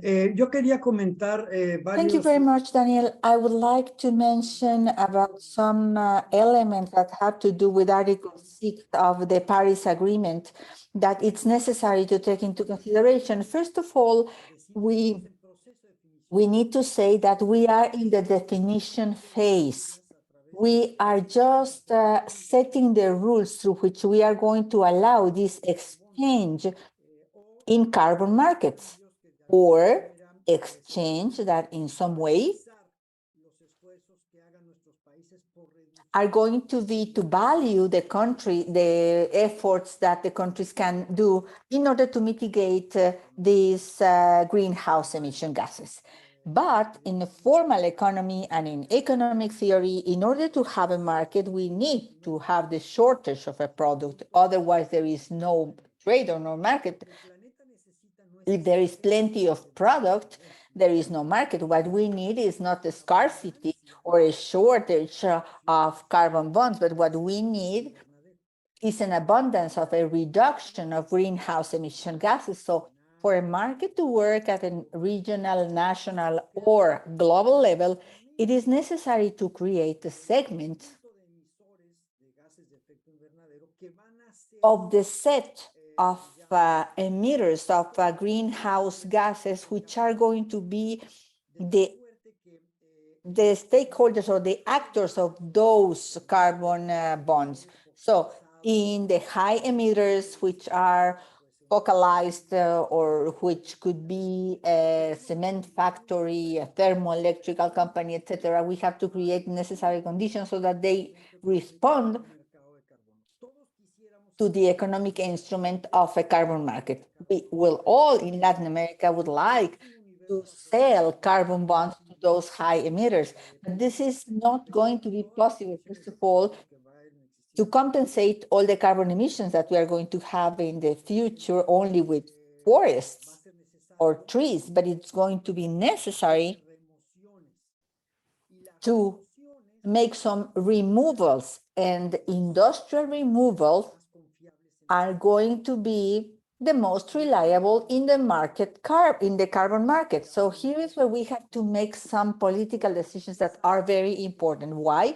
Because it is necessary that those companies that are high emitters that should be on the segment of these carbon bonds, they must have a set of stimulus in order to have the most expensive technology if they want to be a part or be in the picture of these countries, like, for example, the Arab countries. So they need to have these incentives in order to capture the carbon dioxide in the stocks of the high emitters, in the industries and the stocks of the high emitters.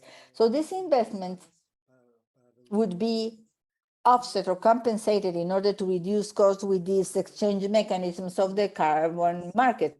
Mercados de carbono es lo que vamos a tener que Tolerance of carbon markets is what we should measure, because tolerance, for example, in the European market is less and less.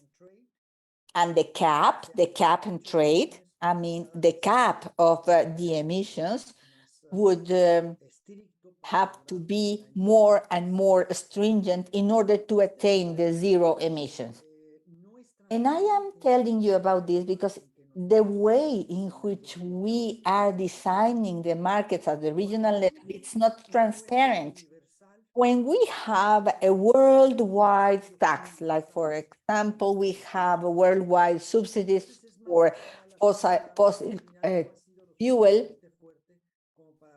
the signal is clearer or transparent.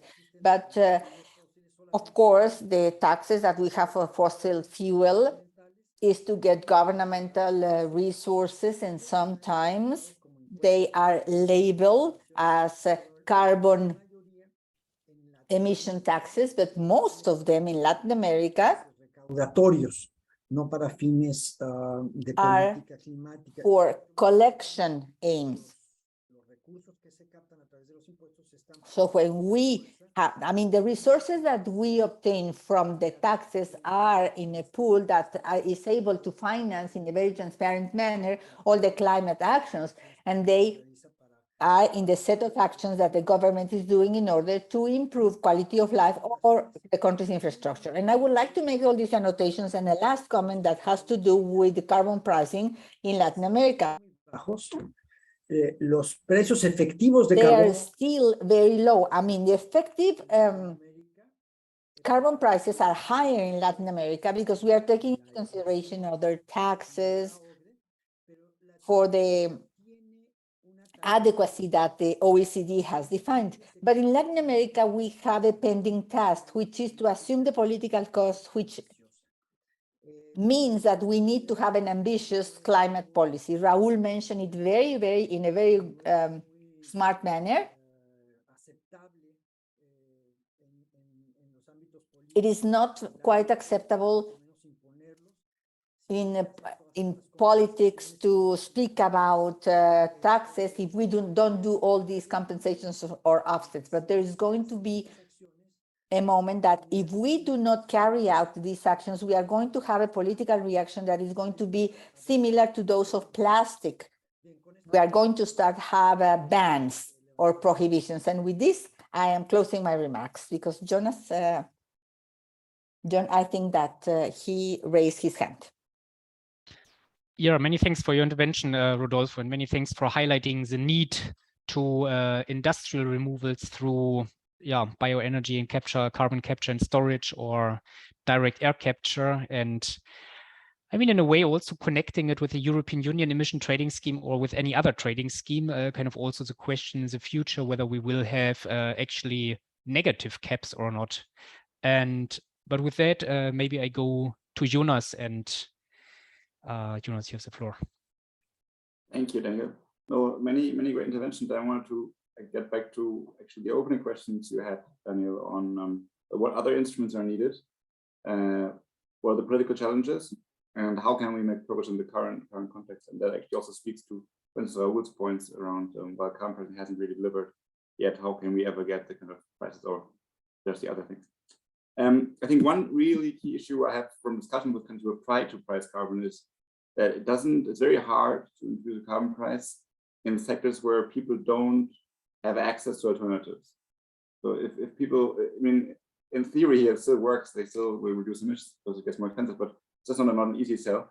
So I think what's absolutely key is to try to promote alternatives and ensure people can access them, right? I mean, fortunately, we have a lot of alternatives in many sectors, right? I mean, in the transport sector, we have, of course, electric vehicles, we have urban transport, trains, etc. There are many ways to do it. It's a bit harder for long distance travel. Aviation, we don't really know yet how to decarbonize aviation for long distance flights, but in many cases we have good examples. Also, of course, in the power sector. So wherever you can promote alternatives, and it's not just about carbon pricing, I fully agree with that, right? In the power sector, there's so many things you have to look at, be it network codes, electricity infrastructure. There's a lot of things there that are not really purely market driven. And then maybe a more deeper reflection. I mean, carbon pricing works incredibly well if you don't know what the best way is to cut emissions. In power, we sort of know what we need, right? So I think if you can promote renewable power generation, that's a no-brainer. We need so much renewable power, and you can't possibly get enough of that. Maybe that's a bit of a simplistic take, but I think that's one thing. Now, the next thing that comes to carbon pricing, to really drive the investment, we need to be credible over many years, because but today, the carbon price you pay today, it doesn't matter so much what matters for your investment, which often has a long payback time over maybe 20 years. What will the carbon price be tomorrow and in the years to come? And not only the carbon price, also the energy price. And we see within the current situation, energy prices went completely through the roof. No one would have ever imagined that happening so fast. There's a lot of uncertainty there, and it's hard to imagine that in most places you won't be able to recreate that certainty. But so what you need to do, you need to somehow front load incentives for clean technologies, right? In theory, you can do it through carbon pricing too. It's very complicated. Straightforward way maybe to use tax incentives, right? That is a way you can do. You can give tax incentives to, for instance, buy a clean vehicle. Again, be careful, because so far electric vehicles, they were often bought by richer households. So effectively, you're not having a very progressive policy. But we do see countries now targeting them. In France, for instance, I think there's a new proposal or a new law that says, well, it's more for only poorer households get the highest tax incentive and these and subsidy. So these things I think can be done. But then in the long run, of course, there's no need to there's not one instrument, and I think governments will be mindful to combine instruments, right? For instance, you can bring down the fiscal cost of tax incentives by phasing in carbon pricing, right? If you have a carbon price, or the higher the carbon price, even if it's not perfect, it still reduces the cost you have, the fiscal cost of the tax incentive. So I think that's what I wanted to say to this. And the final remark in the current situation, what I thought was quite positive is that governments, they haven't really cut carbon prices that much. They have explicit carbon prices. For carbon tax in the trade system, they have actually held up quite well. What they have cut drastically are fuel taxes. So maybe my lesson for this is that if your instrument isn't yet linked to the climate thing, which more and more people are very aware of, and maybe try to really more clearly link things that effectively price carbon to actually the climate agenda. Because if people think a fuel tax is just about raising revenues, they will be happy to have it cut. But if they realize this is actually effectively a carbon price, it helps the climate, maybe governments will be more hesitant to cut them. Okay, thanks a lot, Jonas. Yeah, very interesting thoughts. Also like on the credibility and phasing and sequencing of policies. So I think that's probably really key in the current situation. So Raul, you wanted to come in, please. Yeah. Sí, Daniel, quería solamente complementar un poco con Yes, lo que... I would like only to elaborate a little bit more about this and to highlight something.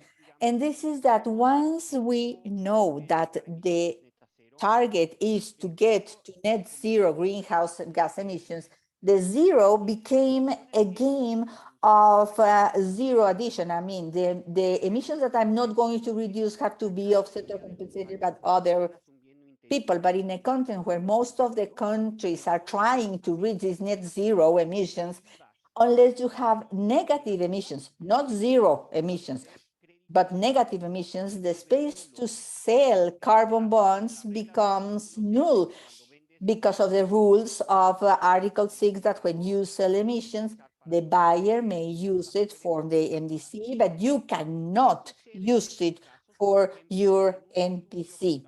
So what happens in these cases? In a study that we have published for the Brazilian case, it shows that, for example, if Brazil does not comply or not meet their own target to eliminate illegal deforestation for 2028, which is a commitment that they have made, they are going to need to buy $50,000 billion in carbon bonds in order to comply with their NDC. So it is very important that the countries take into consideration if they are going to sell them abroad and the implications that this has for their own NDC goals. Which is or in which sectors did they require to set a carbon market that is high enough to incentivize the technological change that they require that it would not be attained otherwise.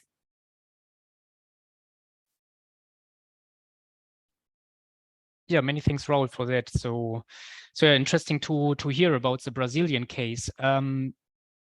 I'm actually just wondering whether we can hear from more countries about their experience with implementing carbon pricing or actually even increasing carbon pricing. So we have heard in the previous session from Colombia, for example, about their carbon tax. So I don't know whether you would like to share any insights there, how you designed it and how which challenges essentially also you faced while implementing it. Or perhaps also from Dominican Republic. So, I mean, you were saying you had the score, but I think at the end of the day, implementing an ETS probably also faced quite a lot of challenges. So, which how did you manage to convince the public of an ETS at the end?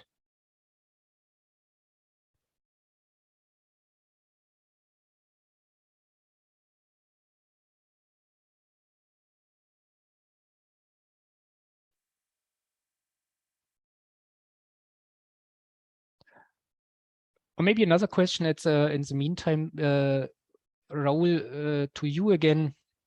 So I was actually wondering, you were mentioning in your first intervention a lot about fossil fuel subsidies, and that it has been relatively difficult for countries to remove them.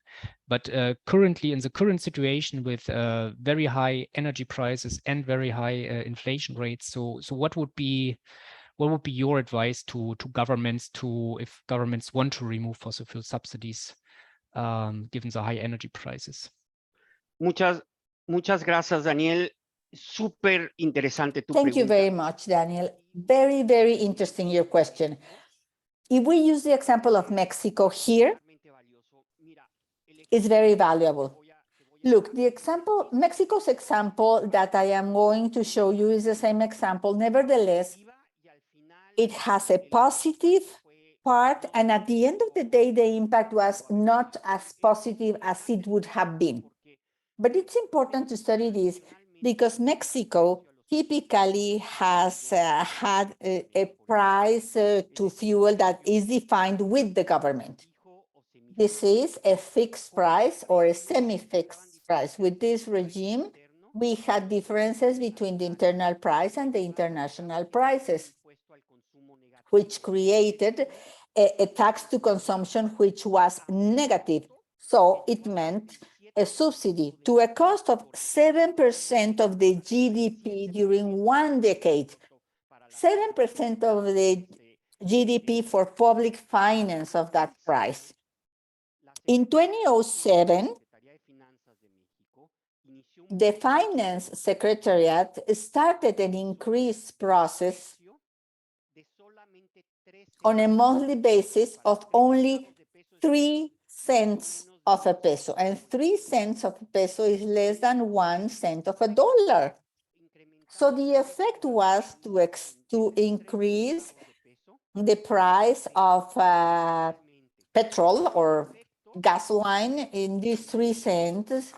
And the effect that is that with time, the price doubled, but this took time, of course. And after several increases for several years on a monthly basis, and no one was aware of it, no one raised their hand.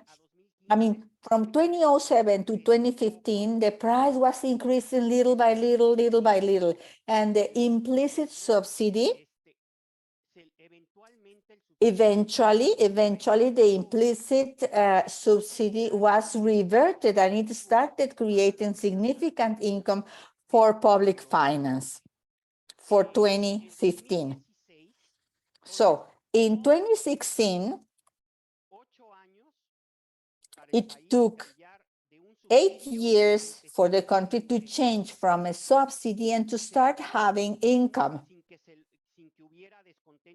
We attained it without a discomfort in the citizens or any other negative things. And in 8 years, they attained it. And it went from one administration to another administration. I mean, this was a success case.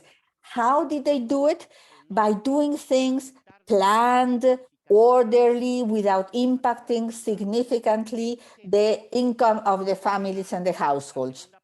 So what happened, and which is the second part that was not so positive? So for 2015, the country has already eliminated the subsidy and they have created income. But in 2016, the retail prices started to be set by the approval of the progress with a maximum and minimum bandwidth. And the idea was good, and it tried to reflect the conditions of the international market. Nevertheless, in 2016, we recorded an increase in petrol prices from 24.5%. And the formula that Mexico was using made the impact, I mean, that the international price was reflected on the national price in a very small manner. So the increase of gas that was 24.5 abroad, in Mexico was reflected only as a 3%. I mean, once again, we incurred in a subsidy.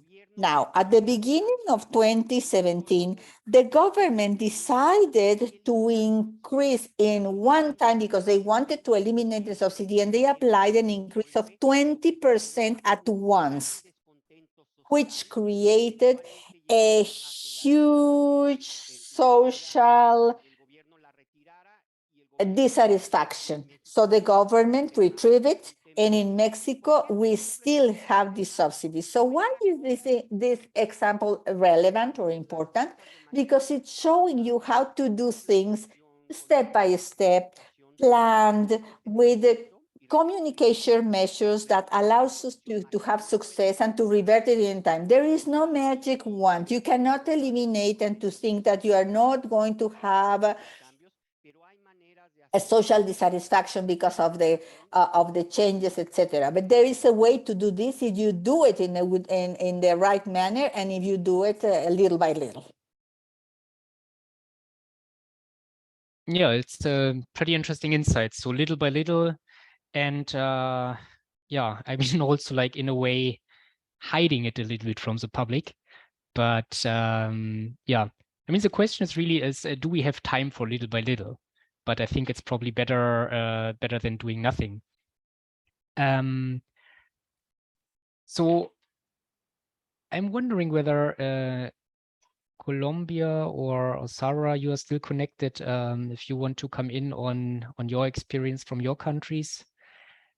If not, I might actually also, Jonas, following up on what you said in your previous intervention. So I found it actually pretty interesting that countries or governments tend to have decreased their fossil fuel taxes, but not necessarily their carbon taxes. So could you maybe a little bit elaborate on that? So what was, I mean, just for us to know what was like the magnitude, and perhaps if you have the information also, how was it regionally concentrated? So if you have any additional information there on Latin America. Thanks. Sure, and I think maybe then, yeah, I'll start, and I think Sarah has her hand up now. And no, that's actually something we looked at also in the report, because to put this in perspective, right? Like, people talk about carbon price and that they express them on CO2, and then they talk about fuel tax and they express them per liter. So you don't really realize the magnitude. But we looked at this, it actually happened across the world, not just OECD countries. We've seen this also in Latin American countries. And these excise tax cuts, they often amount to a carbon price equivalent would be often €50 per ton of CO2 or more. So we really see excise tax cuts that are much higher than most explicit carbon prices. So these are necessary. They typically focus on road transport fuels, but also for heating fuels. So these are large changes, and typically actually exceed of what we sort of tend to think of carbon prices. So it's something we highlight, and that's why I mentioned make the point that while we haven't seen this for emission trading systems or carbon taxes, so maybe it wouldn't have happened to that extent if it had been called something else. But it's all speculation, of course.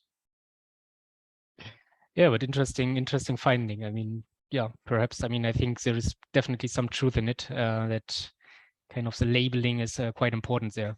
So, Sarah, you had your hand up, so maybe you can give us some insights about the challenges that you faced in Dominican Republic. Sí, muchísimas gracias, Daniel. Yes, Realmente thank you very much, Daniel. I am going to be quite brief in that along these lines, and I would like to mention that in the Dominican Republic, we are involving a lot the central bank in these topics, because everything that we are discussing about subsidies, fossil fuels, etc., it also impacts in the monetary policy at the general level. So I think that it is very important to remember that this also has an impact. And that's the only thing that I would want to say, because I think that last time we talked a lot about the Dominican Republic. And regarding specifically energy, we have also been trying to eliminate subsidy, and we are also trying to increase the bill of the end consumer, and the exercise tested to be quite inefficient, and we had to take a step back. But along these lines, I mean, that was what I had to tell you about. Okay, so that's very helpful. So I think we are coming to an end of the session. So I'd like to thank all participants and also all the panelists for the very useful interventions and for the very useful discussions. I think there was a lot of food for thought for the future. And I think the times where we are in at the moment are probably not most promising for carbon pricing and for removing fossil fuel subsidies, but we have also heard some avenues how we can move the needle forward. So with that, I'm giving back to Aya, and thanks a lot again to everyone.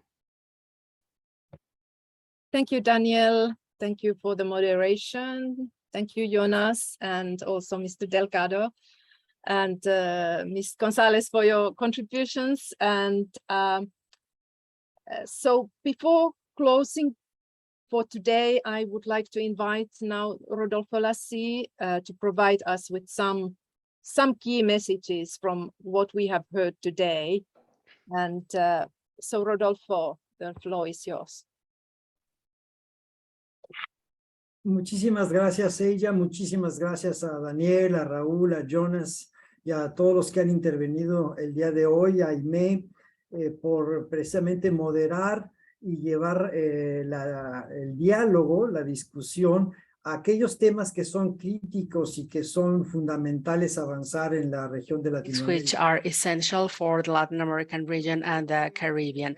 I think that this discussion has been very enriching. Raúl said something that was very interesting, and I will use it.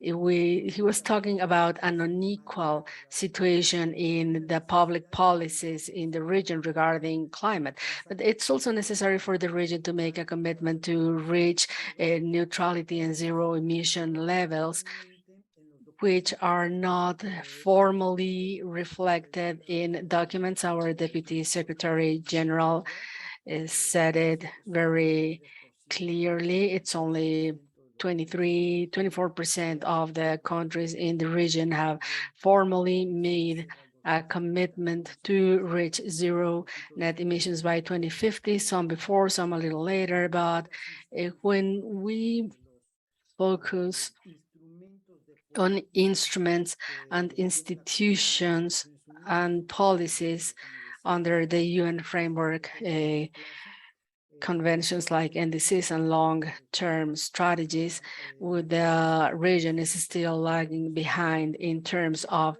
making a formal commitment, which should then be reflected in policy. Some countries have given us an example and have talked us about the sequence, beginning with an act, rules and regulations, institution or a department or ministry with cross-cutting policies, some policies that are highly elaborate and include concepts that have been developed for the region, for the nation, using each country's idiosyncrasy. And this structure, as Aime was saying, should be systemic.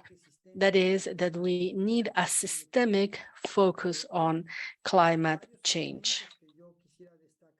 There are certain elements I would like to highlight. We've been taking notes of everything that has been said, but it's important to say that the region is not a large emitter of greenhouse gases.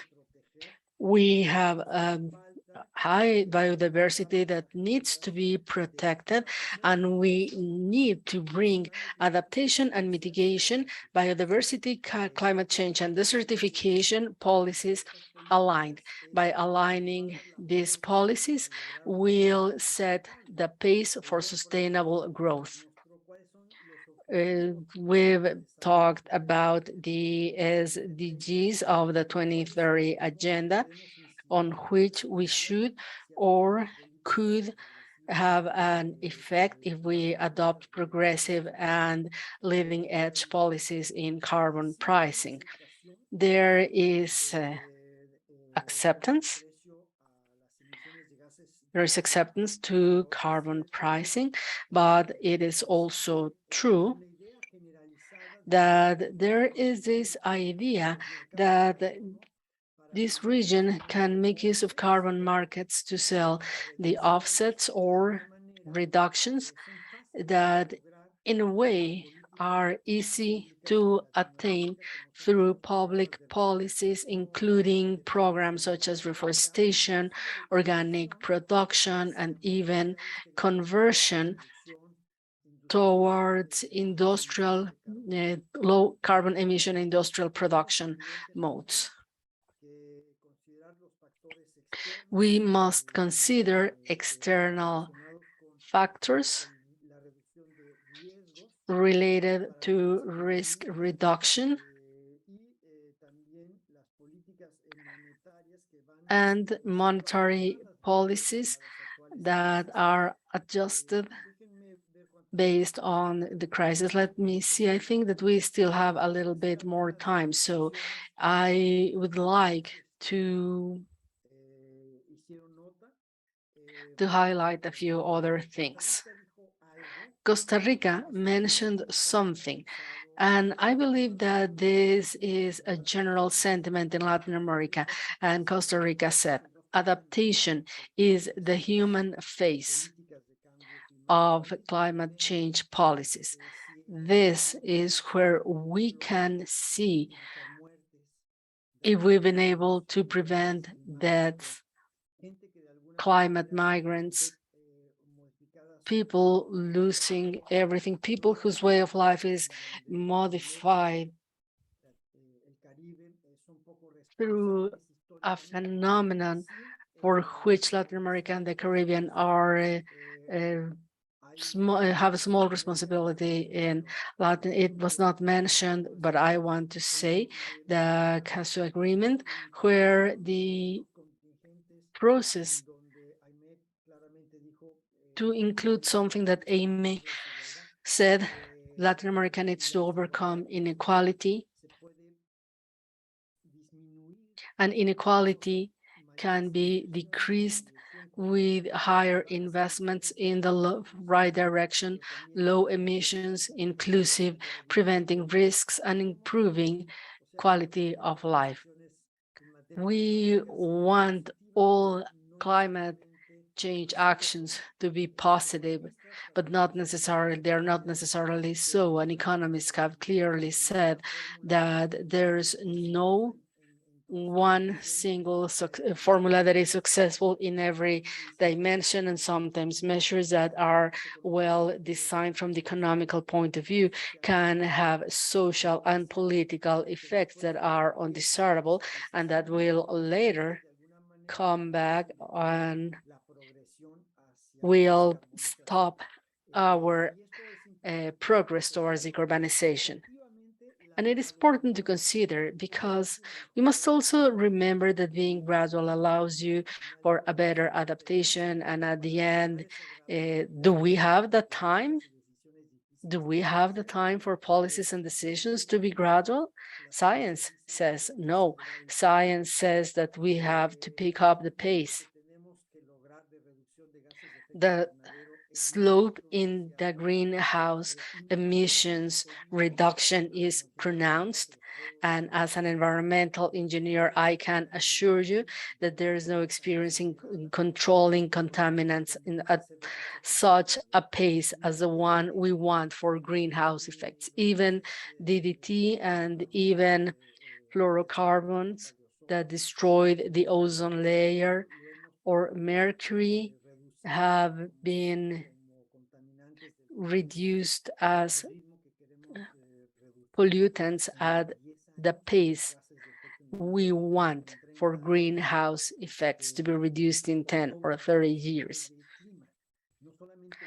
And we're not just talking about these 6 gases in the Kyoto Protocol, but other gases, other compounds, other groups of compounds even that are included in emission equations for climate moderation in our planet. So we are facing a huge climate challenge, and Peru used these very words. And this challenge requires high-level commissions.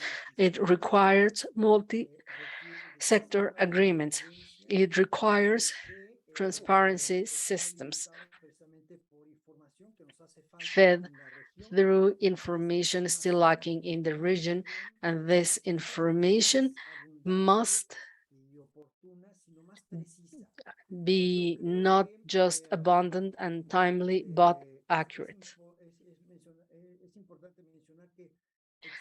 We must mention that we have the instruments and the methods to gather more information for Latin America, but an effort must be made in order to attain our goals. IPAC is one of such instruments, and there is a formal invitation open to countries that are not IPAC members yet to join IPAC to enrich the information IPAC has and help give continuity to the recommendations OCDE is presenting in this region.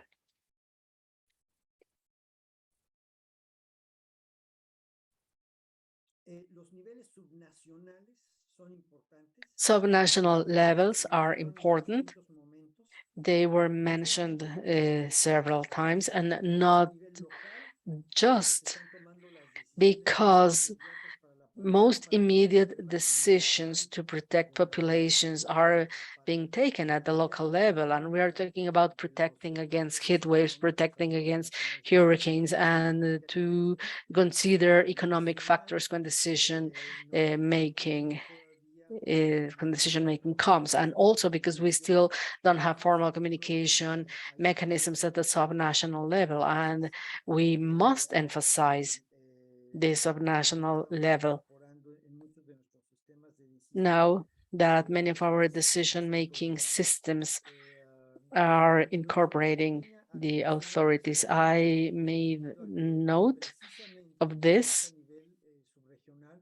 because at the sub-regional level is where new technologies must be used more intensely and massively, and we must design projects, and the Dominican Republic said it very clearly. How can we structure infrastructure projects that can be financed within the times that we need in order to overcome the historical infrastructure and information deficit for protection, for adaptation, and for technologies that are not developed in the region? We are facing a dilemma between attribution and contribution, as Costa Rica well said, and that is part of public policies that must be considered. There are actors contributing to climate change, but who are not assigned responsibilities they should be assuming, and yet there are other actors who are receiving the whole effect and even the responsibility to respond, but who are not contributing to the issue or marginally contribute to the issue. And that's all I would like to say, because it's this situation, the inequality, the economic issues is exactly what is delaying or has been delaying climate decisions and hard data. And by the way, you received this note for today's discussion with data, and data showed that during the pandemic, when decisions had been made favoring a greener agenda, they were not made or they were not considered as in-depth as they could have. And now we have to overcome this situation with a little creativity.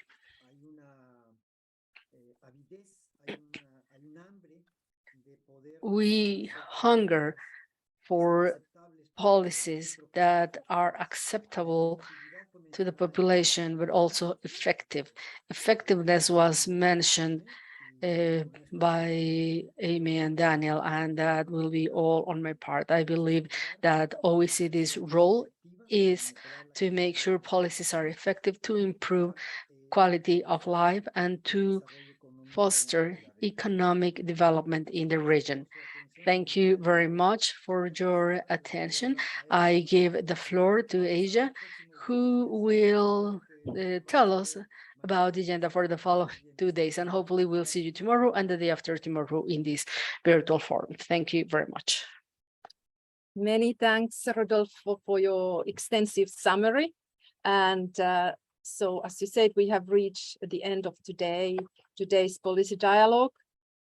We will resume tomorrow at the same time, 3 o'clock afternoon in Paris time, in the morning in Latin America. And we will focus on climate finance issues. And I hope that the climate policy makers will join the climate finance experts tomorrow, and we can have interesting discussion and continue interesting discussion. So I think this is all for the moment, and I wish you good evening and good afternoon. See you tomorrow. Thank you.